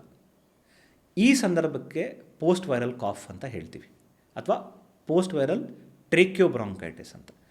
ಏನಾಗಿರುತ್ತೆ ಒಳಗಡೆ ಪ್ಯಾಥೋಫಿಸಿಯಾಲಜಿ, ಯಾವುದೇ ಒಂದು ರೋಗಾಣು ಇರ್ಬೋದು. ಅಂದರೆ ಈಗ ಎಷ್ಟೊಂದು ವೈರಸಸ್ಸು ಮ್ಯೂಟೇಟ್ ಆಗ್ತಿದೆ, ಎಸ್ಪೆಷಲಿ ಜೂನಿಂದ ಡಿಸೆಂಬರ್ ಟೈಮಲ್ಲಿ, ಏನು ಮಳೆಗಾಲ ಚಳಿಗಾಲ ಬರುತ್ತಲ್ಲ, ಆ ಟೈಮಲ್ಲಿ ಈ H1N1 ವೈರಸ್ ಆಗಲಿ, H5N1 ವೈರಸ್ ಆಗಲಿ, ಅಥವಾ ಇನ್ಫ್ಲೂಯೆನ್ಸಾ, ಈ ಥರ ಎಷ್ಟೊಂದು ವೈರಸಸ್ ಇದೆ. ಆ ವೈರಸಸ್ಸು ಅದರದ್ದು ಸ್ಟ್ರಕ್ಚರ್ ಚೇಂಜ್ ಮಾಡ್ಕೊಳುತ್ತೆ, ಆ್ಯಂಟಿಜೆನಿಕ್ ಶಿಫ್ಟ್ ಅಂತ, ಆ್ಯಂಟಿಜೆನಿಕ್ ಡ್ರಿಫ್ಟ್ ಅಂತ ಹೇಳ್ತೀವಿ. ಅವು ಡಿಫ್ರೆಂಟ್ ಫಾರ್ಮ್ಸಿಂದ ಬಂದುಬಿಟ್ಟು ನಿಮ್ಮನ್ನ ಅಟ್ಯಾಕ್ ಮಾಡ್ತಾ ಇರುತ್ತೆ. ಮೊದಲು ನಿಮಗೆ ಮೂಗಲ್ಲಿ ಅಟ್ಯಾಕ್ ಮಾಡಿ ಕೋಲ್ಡ್ ಮಾಡುತ್ತೆ, ಆಮೇಲೆ ಗಂಟ್ಲಿಗೆ ಹೋಗಿ ಸೋರ್ ಥ್ರೋಟ್ ಮಾಡುತ್ತೆ, ಆಮೇಲೆ ನಿಮ್ಮ ಲಂಗ್ಸಿಗೆ ಹೋಗಿಬಿಟ್ಟು ವೀಸಿಂಗ್ ಥರ ತೊಂದರೆ ಮಾಡೋದು. ಏನು ಟ್ರೇಕ್ಯಾ ಮತ್ತು ಬ್ರಾಂಕಸ್ ಮುಂದ್ಗಡೆ ಸ್ಮಾಲ್ ಶ್ವಾಸನಾಳ ಅಥವಾ ಏರ್ವೇಸ್ ಅಂತ ಹೇಳಿ ಕರಿತೀವಿ, ಅಲ್ಲಿ ಹೋಗಿ ಅದರದ್ದು ಏನು ಲೇಯರ್ ಇರುತ್ತೆ, ಮ್ಯೂಕೋಸಾ ಅಂತ ಕರಿತೀವಿ, ಅದು ಮುದುಡುಬಿಡುತ್ತೆ. ಅದರಲ್ಲಿ ಇನ್ಫೆಕ್ಷನ್ ಕೂತ್ಕೊಂಡ್ಬಿಟ್ಟು ಇನ್ಫ್ಲಮೇಷನ್ ಅಂತ ಆಗುತ್ತೆ. ಆವಾಗ ಏರ್ವೇಸ್ ಸೈಜ್ ಏನಿದೆ ಚಿಕ್ಕದಾಗ್ತಾ ಹೋಗುತ್ತೆ. ಆವಾಗ ಗಾಳಿ ಸರಿಯಾಗಿ ಓಡಾಡೋದು ಆಗೋದೇ ಇಲ್ಲ. ಆವಾಗ ವಿಸ್ಲಿಂಗ್ ಥರ ಸೌಂಡ್ ಬರೋಕ್ಕೆ ಸ್ಟಾರ್ಟ್ ಮಾಡುತ್ತೆ. ಅದಕ್ಕೆ ವೀಸಿಂಗ್ ಅಂತ ಹೇಳಿ ಕರೆಯೋದು. ಸೊ ಇದು ಎಷ್ಟೊಂದು ಜನ ಅಸ್ತಮಾ ಅಂತ ಹೇಳಿ ತಪ್ಪು ಪರಿಗಣನೆ ಮಾಡಿಬಿಡ್ತಾರೆ. ನೋ, ಇದು ಪೋಸ್ಟ್ ವೈರಲ್ ಟ್ರೇಕ್ಯೋಬ್ರಾಂಕೈಟಿಸ್. ಇದು ಏನು ಮಾಡಿದರೂ 15 ದಿನಗಳ ಕಾಲ ಕೆಮ್ಮು ಕಡಿಮೆನೇ ಆಗೋದಿಲ್ಲ. ಇದಕ್ಕೆ ಇನ್ಹೇಲ್ಡ್ ಮೆಡಿಸಿನ್ ತೊಗೋಬೇಕು, ನೆಬುಲೈಸೇಷನ್ ಆಗಿರ್ಬೋದು, ಇನ್ಹೇಲರ್ ಆಗಿರ್ಬೋದು. ಆವಾಗ ಮೆಡಿಸಿನ್ ಡೈರೆಕ್ಟ್ಲಿ ನಿಮ್ಮ ಏರ್ವೇಸಿಗೆ ಹೋಗ್ಬಿಟ್ಟು ಆ ಮುದುಡಿರುವ ಏರ್ವೇಸನ್ನು ಓಪನ್ ಅಪ್ ಮಾಡಿಬಿಟ್ಟು ನಿಮ್ಮ ಕಫನೆಲ್ಲ ಆಚೆ ಹಾಕುತ್ತೆ. ಆವಾಗ ನಿಮ್ಮ ಬ್ರಾಂಕೈ ಅದಕ್ಕಾಗೋ ಇನ್ಫ್ಲಮೇಷನ್ಗೆ ಬ್ರಾಂಕೈಟಿಸ್ ಅಂತ ಕರಿತೀವಿ, ಅದು ಕಡಿಮೆ ಆಗ್ತಾ ಹೋಗುತ್ತೆ. ಅದರಿಂದ ನಿಮಗೆ ಟ್ರೀಟ್ಮೆಂಟ್ ಆಗುತ್ತೆ. ಸುಮ್ಮನೆ ಆ್ಯಂಟಿಬಯೋಟಿಕ್ ಮೇಲೆ ಆ್ಯಂಟಿಬಯೋಟಿಕ್ ತೊಗೋತಾ ಹೋದರೆ ದೇವರಾಣೆನೂ ಇದು ಪೋಸ್ಟ್ ವೈರಲ್ ಟ್ರೇಕ್ಯೋಬ್ರಾಂಕೈಟಿಸ್ ಕಡಿಮೆ ಆಗೋದಿಲ್ಲ. ಇವಾಗ ಮೆಡಿಕಲ್ ಎಮರ್ಜೆನ್ಸಿ ಸಂದರ್ಭದಲ್ಲಿ ಸೊ ಫ್ಯಾಮಿಲೀಸ್ ಮಾಡ್ತಕ್ಕಂಥ ಒಂದು ಬಿಗ್ಗೆಸ್ಟ್ ಫೈನಾನ್ಷಿಯಲ್ ಮಿಸ್ಟೇಕ್ಸ್ ಏನಿರ್ಬೋದು, ಸೊ ಅದನ್ನು ಯಾವ ಥರ ಅವರು ಟ್ಯಾಕಲ್ ಮಾಡಬೇಕು ಅಂತ ಹೇಳ್ತೀರಾ? ಯಾಕಂದರೆ ಒಂದು ಸಂದರ್ಭನ ನಿಮಗೆ ಎಕ್ಸ್ಪ್ಲೇನ್ ಮಾಡ್ತೀನಿ ಇಲ್ಲಿ. ತುಂಬ ಸಿವಿಯರ್ ಆಗಿ ಅವ್ರಿಗೆ ತೊಂದರೆ ಆಗಿರುತ್ತೆ. ಆ್ಯಕ್ಚುಲಿ ಮನೆಯಲ್ಲಿ ಎಲ್ಲಿ ಅಡ್ಮಿಟ್ ಮಾಡಬೇಕು, ಎಲ್ಲಿ ಹೋಗಬೇಕು ಅನ್ನೋದು ಗೊತ್ತಾಗಿರೋದಿಲ್ಲ. ಸೊ ನಿಯರೆಸ್ಟ್ ಹಾಸ್ಪಿಟ್ಲ್ ಅಂತ ಹೇಳಿ ಹೋಗ್ಬಿಡ್ತಾರೆ, ದೊಡ್ಡ ಹಾಸ್ಪಿಟ್ಲಿಗೆ ಹೋಗ್ತಾರೆ. ಅಲ್ಲಿ ಹೋದಾಗ ಅಲ್ಲಿ ಸಿಗ್ತಕ್ಕಂಥ ಟ್ರೀಟ್ಮೆಂಟ್ನ ಅವರಿಗೆ ತೊಗೊಳಕ್ಕಾಗೋದಿಲ್ಲ. ಸೊ ಹಾಗಾಗಿ ಅಲ್ಲಿಂದ ಪೇಷಂಟ್ನ ಶಿಫ್ಟ್ ಮಾಡಿಕೊಂಡು ಬೇರೆ ಕಡೆ ಅವ್ರಿಗೆ ಎಲ್ಲಿ ಫೈನಾನ್ಷಿಯಲಿ ಸೂಟ್ ಆಗೋಂಥ ಹಾಸ್ಪಿಟ್ಲಿಗೆ ಹೋಗೋಷ್ಟೊತ್ತಿಗೆ ಆ ಪೇಷಂಟ್ ಪರಿಸ್ಥಿತಿ ಅನ್ನೋದು ಒಂದು ಸಿವಿಯರಿಟಿಗೆ ಹೋಗ್ಬಿಡುತ್ತೆ ಆ್ಯಕ್ಚುಲಿ. ಸೊ ಹಾಗಾಗಿ ಇಲ್ಲಿ ಪೇಷಂಟ್ ಎಸ್ಪೆಷಲಿ ಕೇರ್ ಟೇಕರ್ಸ್ ಏನಿರ್ತಾರಲ್ಲ, ಅವರು ಕಾಳಜಿ ವಹಿಸಬೇಕಾಗಿರ್ತಕ್ಕಂಥದ್ದು ಏನು? ಎಸ್, ಇದಕ್ಕೆ ಒಂದೇ ಒಂದು ಉತ್ತರ ಅಂತಂತಂದರೆ medical insurance. Okay, medical insurance ಏನಕ್ಕೆ ಮಾಡಿದ್ದಾರೆ? ಇದು ಮಾಡಿರೋದೇ ಮೆಡಿಕಲ್ ಎಮರ್ಜೆನ್ಸಿಗೋಸ್ಕರ. ಈ ಮೆಡಿಕಲ್ ಇನ್ಶೂರೆನ್ಸ್ ತೊಗೋಬೇಕಾದ್ರೆ ಅಥವಾ ಯಾವ್ದು ತೊಗೋಬೇಕಂತ ನನ್ನ ಜನ ಕೇಳ್ತಾರೆ. ಸೊ ಯಾವುದಾದ್ರೂ ಕಂಪ್ನಿ ತೊಗೊಳ್ಳಿ, ನಾನೇನು ಪ್ರಮೋಟ್ ಮಾಡೋಕ್ಕೆ ಹೋಗಲ್ಲ ಯಾವುದು, ಬಟ್ ಯಾವುದಾದ್ರೂ ಒಂದು ಮೆಡಿಕಲ್ ಇನ್ಶೂರೆನ್ಸ್ ನಿಮ್ಮ ಹತ್ರ ಇರಬೇಕು. ಹೌದು, ಯಾಕಂದರೆ ಈ ಸಂದರ್ಭಗಳನ್ನು ಬೀಟ್ ಮಾಡೋಕ್ಕೆ ಮೆಡಿಕಲ್ ಇನ್ಶೂರೆನ್ಸು ನೀವೇನೋ ಸುಮ್ಮನೆ ಜ್ವರ ಬಂದಿದೆ, ನೆಗಡಿ ಆಗಿದೆ, ಕೆಮ್ಮಾಗಿದೆ ಅದಕ್ಕಲ್ಲ. Medical insurance road traffic accident ಆಗಿ ಅಥವಾ ಹೆಡ್ ಇಂಜುರಿ ಆಯಿತು, ಸ್ಟ್ರೋಕ್ ಆಯಿತು, ಹಾರ್ಟ್ ಅಟ್ಯಾಕ್ ಆಯಿತು, ಮೇಜರ್ ಸರ್ಜರೀಸ್ ಆಯಿತು, ಈ ಥರ ಹೆವಿ ಬಿಲ್ಲಿಂಗ್ ಏನಾಗುತ್ತಲ್ಲ, ಆ ಥರ ಸಂದರ್ಭಗಳಿಗೆ ನೀವೇನಾದರೂ ಬಿಲ್ ಕಟ್ಟಬೇಕು. ICUಗೆಲ್ಲ ಹೋದರೆ ತುಂಬ ಒಂದು ಮನೆ ಮಠ ಮಾಡಬೇಕು, ಅಷ್ಟು ಬಿಲ್ ಆಗುತ್ತೆ. ಅದು ಅವಶ್ಯಕತೆ ಇದೆ, ಅಷ್ಟೊಂದು ಟ್ರೀಟ್ಮೆಂಟ್ ಅವಶ್ಯಕತೆ ಇದೆ. ನಮ್ಮ ಕಾರ್ಪೊರೇಟ್ ಸೆಕ್ಟರ್ ಆಗಲಿ, ಇನ್ಫ್ರಾಸ್ಟ್ರಕ್ಚರ್ ಆಗಲಿ ಅಷ್ಟೊಂದು ಬೆಳೆದು ನಿಂತಿದೆ ಇವತ್ತು. ನಿಮ್ಗೆ ಎಂಥ ಸಂದರ್ಭ ಕರ್ಕೊಂಡು ಹೋದರೂ ಅವ್ರು ಟ್ರೀಟ್ ಮಾಡ್ತಾರೆ. ಆದರೆ ಟ್ರೀಟ್ಮೆಂಟ್ ತೊಗೋಬೇಕು ಅಂತಂತಂದರೆ ನಮ್ಮ ಹತ್ರ ಸಡನ್ನಾಗಿ ದುಡ್ಡು ಅಷ್ಟೊಂದು, ನಾವು ಬ್ಯಾಂಕಲ್ಲೇ ತೆಗಿಬೇಕು ಅಂತಂದರೆ ದುಡ್ಡಿನ ಲಿಮಿಟ್ ಇದೆ, ಕಾರ್ಡಲ್ಲಿ ಸ್ವೈಪ್ ಮಾಡಬೇಕು ಅಂದ್ರೆ ದುಡ್ಡಿನ ಲಿಮಿಟ್ ಇದೆ, GPay ಮಾಡಬೇಕು ಅಂತಂದ್ರೂ 1 ಲಕ್ಷ ಲಿಮಿಟ್ ಇದೆ. ಲಕ್ಷಗಟ್ಟಲೆ ಬಿಲ್ ಎಲ್ಲಿಂದ ಕಟ್ತೀರಾ? ಅದಕ್ಕೋಸ್ಕರನೇ ಮೆಡಿಕಲ್ ಇನ್ಶೂರೆನ್ಸ್ ಅನ್ನೋದು ಎಲ್ಲರ ಹತ್ರ ಇರಬೇಕು. ಈಗ ಈ ಒಂದು ಮೆಡಿಕಲ್ ಇನ್ಶೂರೆನ್ಸ್ ಅಂತ ಹೇಳ್ಬಿಟ್ಟು ಕಾರ್ಪೊರೇಟ್ ಎಂಪ್ಲಾಯೀಸು IT ಫೀಲ್ಡಲ್ಲಿ ಇರೋರಿಗೆ ಬೈ ಡಿಫಾಲ್ಟಾಗಿ ಕೊಡ್ತಾರೆ, ಅದು ಓಕೆ. ಆ್ಯಕ್ಚುಲಿ ಎಸ್ಪೆಷಲಿ ಇಲ್ಲಿ ನಾವು ಕಾಳಜಿ ವಹಿಸಬೇಕಾಗಿರ್ತಕ್ಕಂಥ ಒಂದು ಕ್ಯಾಟಗರಿ ಏನಂತ ಹೇಳಿದ್ರೆ, ಈಗ ನಾನ್ ಐ ಟಿ ಕೆಲವೊಬ್ರು ಇರ್ತಾರೆ, ಅವರಿಗೆ ಇನ್ಶೂರೆನ್ಸೇ ಕೊಟ್ಟಿರೋದಿಲ್ಲ ಆ್ಯಕ್ಚುಲಿ. ಸೊ ಅವರಿಗೆ ಯಾವುದೇ ಒಂದು ಫೆಸಿಲಿಟಿ ಇರೋದಿಲ್ಲ. ಅವರು 15,000 ಆ್ಯನ್ಯುವಲಿ ಕಟ್ಟಬೇಕಾಗಿರುತ್ತೆ. ಅದು ಏನು ಕಟ್ಟೋದು, ಅದು ಆಗಲ್ಲ ಅಂತ ಹೇಳಿ ನೆಗ್ಲೆಕ್ಟ್ ಮಾಡಿದಾಗ ಅವ್ರಿಗೆ ಈ ಥರ ಪರಿಸ್ಥಿತಿ ಬಂದಾಗ ತುಂಬ ತೊಂದರೆಗೆ ಒಳಗಾಗಬೇಕಾಗುತ್ತೆ ಅಂತ ಹೇಳಿ ಕರಿತೀನಿ ಆ್ಯಕ್ಚುಲಿ. ಸೊ ಆ ಒಂದು ಪೇಷಂಟ್ಸು ಸೊ ನಿಮ್ಮ ಹತ್ರ ಬಂದಾಗ ನೀವು ಯಾವ ಥರ ಅವರಿಗೆ ಏನು ಹೇಳಿದ್ದೀರಾ ಆ್ಯಕ್ಚುಲಿ? ಒಂದು ಇನ್ಶೂರೆನ್ಸ್ ತೊಗೋಬೇಕಾದ್ರೆ ನೀವೇನು ಎಲ್ಲ ದೊಡ್ಡದು ಇದು ಕವರ್ ಆಗಬೇಕು ಅಂತ ಏನಿಲ್ಲ. ನೀವು ಹೇಳಿ, ಒಂದು ವೆಕೇಷನಿಗೆ ಹೋಗಬೇಕಾದ್ರೆ ಒಂದು ವರ್ಷಕ್ಕೆ ಒಂದು ಎರಡಾದರೂ ವೆಕೇಷನ್ ಹೋಗ್ತೀರಾ ಆಬ್ವಿಯಸ್ಲಿ, ಆಯಿತಾ? ಸೊ ವೆಕೇಷನ್ಗೆ ಖರ್ಚು ಒಂದು 10-20 ಸಾವಿರ ಮಾಡ್ತೀರಾ, ಆಯಿತಾ? 2-3 ವೆಕೇಷನ್ ಹೋಗೋದ್ರಲ್ಲಿ ಒಂದು ವೆಕೇಷನ್ ಖರ್ಚು ಸ್ವಲ್ಪ ಪಾರ್ಟ್ ತೆಗೆದಿಟ್ಕೊಳ್ಳಿ. ಅಥವಾ ನೀವು ಈಗ ಸ್ವಿಗ್ಗಿ ಝೊಮ್ಯಾಟೊ ಅಲ್ಲಿ ಹೋಟೆಲಲ್ಲಿ ಆರ್ಡರ್ ಮಾಡ್ತಾ ಇರ್ತೀರಾ. ಹೌದು. ಎಂತೆಂಥ ದೊಡ್ಡ ಹೋಟೆಲಿಗೆ ಹೋದರೆ ನೀವು ಫ್ಯಾಮಿಲಿ 4 ಜನ ಹೋದರೆ ಒಂದು 2,000 ರೂಪಾಯಿ ಖರ್ಚಾಗೇ ಆಗುತ್ತಾ? ಹೌದು. ಅಂಥದ್ರಲ್ಲಿ ಒಂದು ಸ್ವಲ್ಪ ಲಿಮಿಟ್ ಮಾಡಿಕೊಂಡು ಈ ಇನ್ಶೂರೆನ್ಸ್ಗೆ ಅಂತ ತೆಗೆದಿಡ್ಬೋದಾ? ಇವಾಗೆಲ್ಲ ಮಂತ್ಲಿ ಕಟ್ಟೋವಂಥ ಇನ್ಶೂರೆನ್ಸ್, ಮಂತ್ಲಿ 500 ರೂಪಾಯಿ ಕಟ್ಟೋವಂಥ ಇನ್ಶೂರೆನ್ಸ್ಗಳು ಇದ್ದಾವೆ. ಹೌದು. ಅದು ನಿಮಗೆ 10 ಲಕ್ಷ 20 ಲಕ್ಷ ಕವರೇಜ್ ಕೊಡುತ್ತೆ. ಸೊ ನಿಮಗೊಂದು ಬೇಸಿಕ್ ಇನ್ಶೂರೆನ್ಸ್ ಇಟ್ಕೊಳ್ಳಿ, ಮೆಡಿಕಲ್ ಇನ್ಶೂರೆನ್ಸ್. ಏನು ದೊಡ್ಡದಾಗಿ ಒಂದು ಏನೋ ಕೋಟ್ಯಾನುಗಟ್ಟಲೆ ಇನ್ಶೂರೆನ್ಸ್ ಇಟ್ಕೋಬೇಕು ಅಂತ ಅಲ್ಲ. ಮೆಡಿಕಲ್ ಇನ್ಶೂರೆನ್ಸಲ್ಲಿ ಒಂದು ಮಿನಿಮಲಿಸ್ಟಿಕ್ ಆಗಿ ಕಾರ್ಪೊರೇಟ್ ಅವರೇ ಕೊಡಲಿ ಯಾರೇ ಕೊಡಲಿ ನಿಮ್ಮದಾಗಿ ಒಂದು ಇನ್ಶೂರೆನ್ಸ್ ಇಟ್ಕೊಂಡ್ರೆ ನೀವು ಹೇಳಿದ್ರಲ್ಲ ಆ ಥರ ಸಂದರ್ಭಗಳನ್ನು ಅವಾಯ್ಡ್ ಮಾಡ್ಬೋದು. ನಾನೊಂದು ಸಂದರ್ಭ ಹೇಳ್ತೀನಿ. ಒಂದು ಈಗ ಬೆಂಗಳೂರಲ್ಲೇ ಪೆರಿಫೆರಿ ಆಫ್ ದ ಬೆಂಗಳೂರು, ಒಂದು ದೂರದಲ್ಲಿ ಬೆಂಗಳೂರಿಂದ ಸಬರ್ಬನ್ ಏರಿಯಾ ಅಂತ ಅನ್ಕೊಳ್ಳಿ. ಅಲ್ಲಿ ಒಂದು ಪೇಷಂಟು ಸಡನ್ನಾಗಿ ಹಾರ್ಟ್ ಅಟ್ಯಾಕ್, ಕಾರ್ಡಿಯಾಕ್ ಅರೆಸ್ಟ್ ಆಗಿ ಬಂದರು ಎಮರ್ಜೆನ್ಸಿಗೆ. ಅಲ್ಲಿ ಕ್ಯಾಥ್ಲ್ಯಾಬ್ ಇರುವಂತಹ ಜಾಗ, ಕಾರ್ಡಿಯಾಕ್ ಸೆಟಪ್ ಇದೆ, ಕಾರ್ಡಿಯಾಲಜಿಸ್ಟ್ ಇದ್ದಾರೆ. ಅದೇ ಸಂದರ್ಭದಲ್ಲಿ ಇನ್ನೊಂದು ಪೇಷಂಟ್ ಕೂಡ ಬಂತು. ಇಬ್ಬರು ಒಬ್ಬರ ಹತ್ರ ಇನ್ಶೂರೆನ್ಸ್ ಇದೆ, ಇನ್ನೊಬ್ಬರ ಹತ್ರ ಇನ್ಶೂರೆನ್ಸ್ ಇಲ್ಲ. ಇನ್ಶೂರೆನ್ಸ್ ಅದು ಇಲ್ಲವರು ಇಲ್ಲ ನಾವು ಗೌರ್ಮೆಂಟ್ ಹಾಸ್ಪಿಟ್ಲಿಗೆ ಹೋಗ್ತೀವಿ. ಬೆಂಗಳೂರಲ್ಲಿ ನಿಮ್ಗೆ ಗೊತ್ತು, ಪೆರಿಫೆರಿಯಿಂದ ಒಳಗಡೆ ಸೆಂಟರ್ ಆಫ್ ದ ಸಿಟಿಗೆ ಬರಬೇಕಾದ್ರೆ ಎಷ್ಟು ಟೈಮ್ ತೊಗೊಳುತ್ತೆ, ಟ್ರಾಫಿಕ್ ಇದೆ, ಸಮಯ ಇರೋದಿಲ್ಲ, ಅಲ್ಲಿ ಏನಾಗ್ಬೋದು ಆಗ್ಬೋದು. ಎಲ್ಲರೂ ಒಂದೇ ಸೆಂಟರ್ಗೆ ಹೋಗಬೇಕು, ಅಪೆಕ್ಸ್ ಸೆಂಟರ್ಗೆ ಹೋಗಬೇಕು, ಅಲ್ಲಿ ಗೌರ್ಮೆಂಟ್ ಸೆಂಟರ್ಗೆ ಹೋಗ್ಬೇಕಂದ್ರೆ ಅಲ್ಲಿಂದ ಟೈಮ್ ಇರೋದಿಲ್ಲ. It's a golden time. ಹೌದು. ವೆಸಲ್ ಬ್ಲಾಕ್ ಆಗಿರುತ್ತೆ, ಅದನ್ನು ಬೇಗ ಓಪನ್ ಮಾಡಬೇಕು ಅಲ್ವಾ? ಇನ್ಶೂರೆನ್ಸ್ ಇದ್ದವರಿಗೆ ಇನ್ಶೂರೆನ್ಸ್ ಕ್ಲಿಯರೆನ್ಸ್ ಬಂತು, ಬೇಗ ತೊಗೊಂಡ್ರು ಮಾಡಿ. ಇನ್ಶೂರೆನ್ಸ್ ಇಲ್ಲದೆ ಇರೋರು ಆ ಆ್ಯಂಬುಲೆನ್ಸಲ್ಲಿ ತೊಗೊಂಡು ಆ ಟ್ರಾಫಿಕಲ್ಲಿ ಅಲ್ಲಿ ಹೋಗೋ ಅಷ್ಟೊತ್ತಿಗೆ ಅಲ್ಲಿ ಅವರೆಲ್ಲ ರೆಡಿ ಮಾಡಿ ತೊಗೊಳ್ಳೋ ಅಷ್ಟೊತ್ತಿಗೆ ಪೇಷಂಟೇ ಇರೋದಿಲ್ಲ. This is the importance of insurance. ಇನ್ನೊಂದು ಸಂದರ್ಭ ಹೇಳ್ತೀನಿ. ಒಬ್ಬರಿಗೆ ಲಂಗ್ ಕ್ಯಾನ್ಸರ್ ಆಗಿತ್ತು. ಸೊ ಅದೇ ವಾರ್ಡಲ್ಲಿ ಇನ್ನೊಬ್ಬರು ಕ್ಯಾನ್ಸರ್ ಆಗಿದ್ದ ಪೇಷಂಟು ಇದ್ದರು. ಅವರು ಆ ಕ್ಯಾನ್ಸರ್ ಟ್ರೀಟ್ಮೆಂಟಿಗೆ ಆ ಮನೆ ಸಾಮಾನೆಲ್ಲ ಗಿಡವಿ ಇಡ್ತಿದ್ದಾರೆ, ಅದು ಎಲ್ಲಿಂದ ಸಾಲ ತೊಗೊಂಬರ್ತಿದ್ದಾರೆ. ಇನ್ನೊಬ್ಬ ಪೇಷಂಟು ಇನ್ಶೂರೆನ್ಸಲ್ಲಿ ಆರಾಮಾಗಿ ಕ್ಲೈಮ್ ಮಾಡ್ಕೋತಾ ಇದ್ದಾರೆ. ಓಕೆ. ಸೊ ಇದು ಒಂಥರ ಪ್ರೊಟೆಕ್ಷನ್ ಪರ್ಸನ್ ಇದ್ದಂಗೆ. ನೀವು ಅವನಿಗೆ ಬೆಟ್ ಕೊಟ್ಟು ಒಬ್ರಿಗೆ ಕೊಡ್ತಾ ಇದ್ದೀರ, ನನಗೇನಾದರೂ ಆದರೆ ನೀನು ಬಂದು ಕಾಪಾಡಪ್ಪ, ನನ್ನ ಫೈನಾನ್ಸಸ್ ಬರ್ಡನ್ನ ನೀವು ತಗೋ ಅಂತ.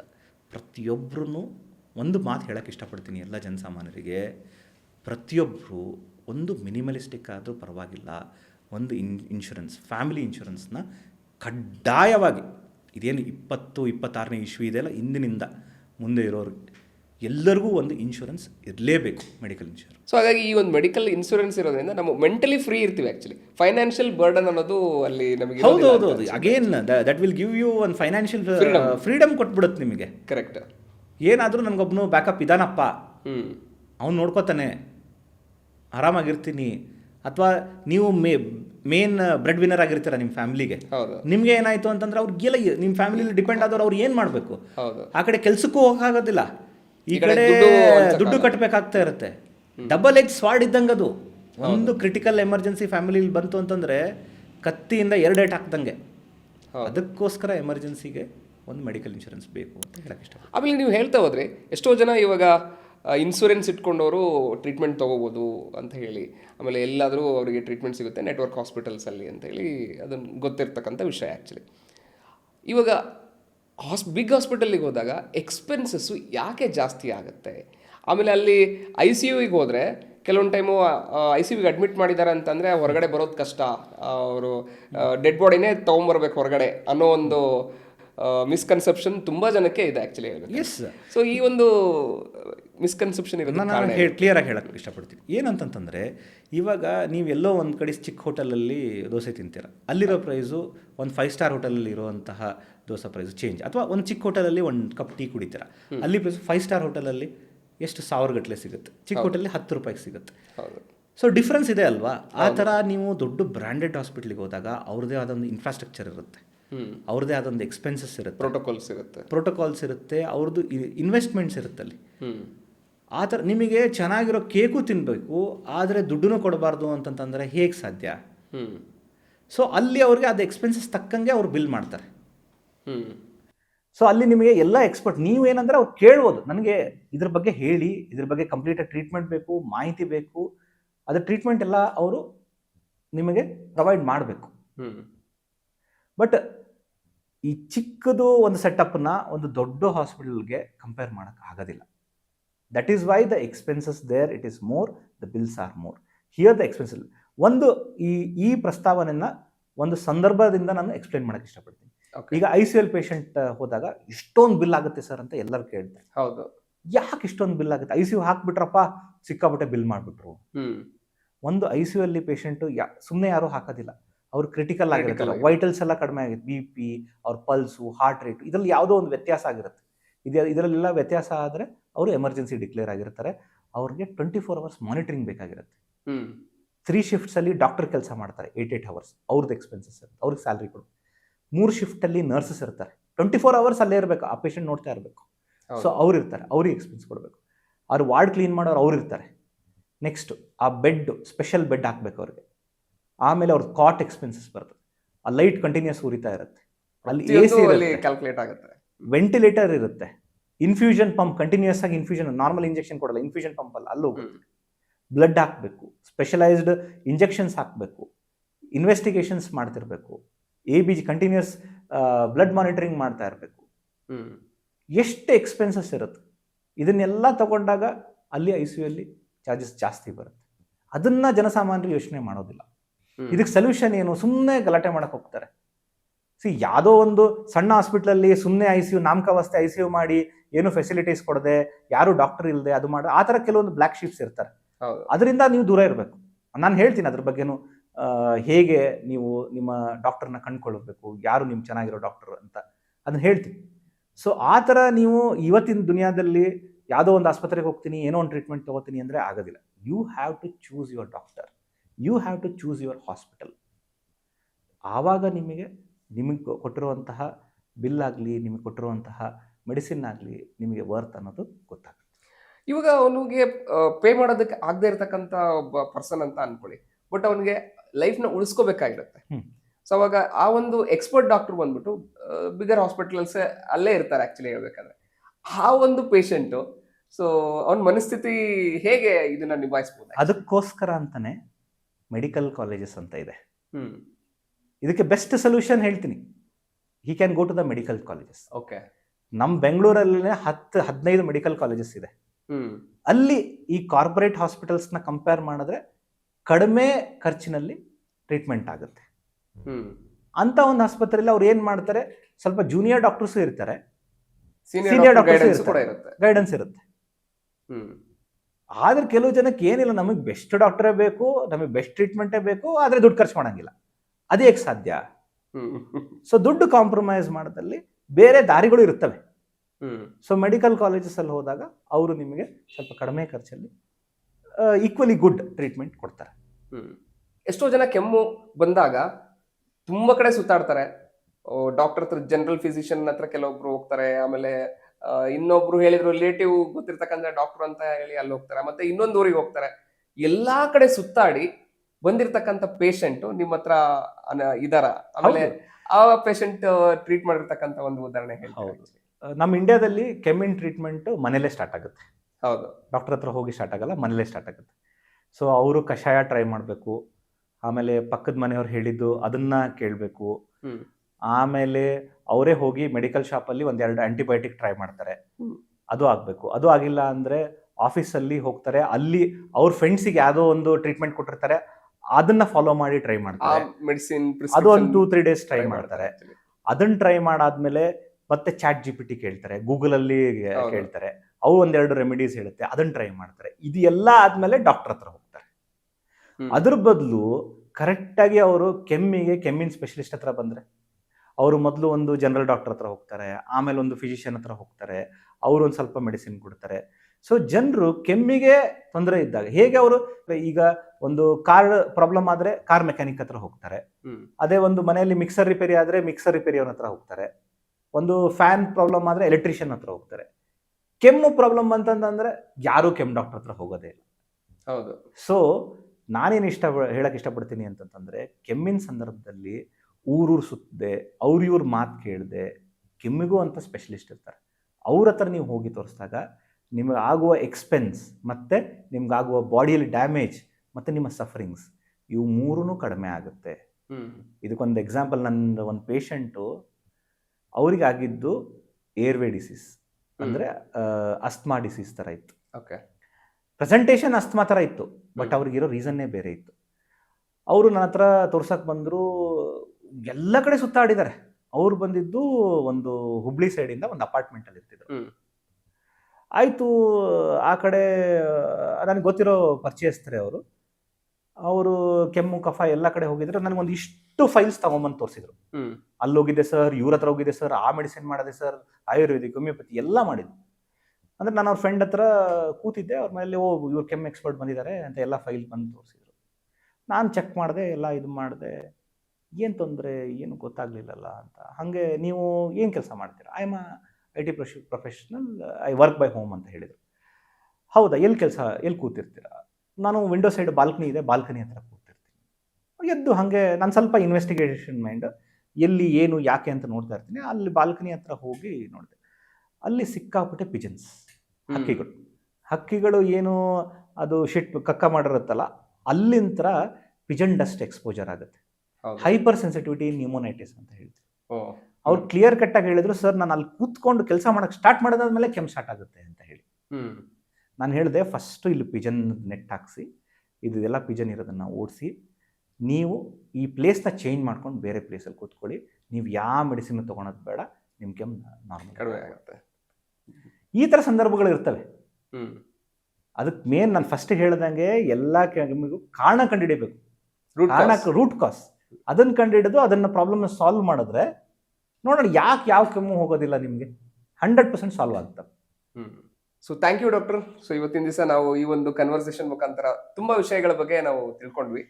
ಸೊ ಯಾವ ಸಂದರ್ಭದಲ್ಲಿ ನಾವು ಡಾಕ್ಟರ್ನ ಮೀಟ್ ಆಗಬೇಕು, ಸೊ ನಮ್ಮ ಒಂದು ಕಾಫ್ ಅನ್ನೋದು ಎಸ್ಪೆಷಲಿ ಸಿಂಪಲ್ ಅಂತ ಅನ್ಸುತ್ತೆ, ಒಂದು ಲೈಫ್ ಥ್ರೆಟನಿಂಗ್ ಆಗಿ ಯಾವ ತರ ಅದು ಕನ್ವರ್ಟ್ ಆಗುತ್ತೆ, ಆ ಸಂದರ್ಭದಲ್ಲಿ ಆ ಒಂದು ಪೀರಿಯಡ್ ಅಲ್ಲಿ ನಾವು ಏನ್ ಮಾಡ್ಬೇಕು ಅನ್ನೋದ್ರ ಬಗ್ಗೆ ಈ ಒಂದು ಎಪಿಸೋಡ್ ಇಂದ ನಾವು ತಿಳ್ಕೊತಾ ಹೋದ್ವಿ.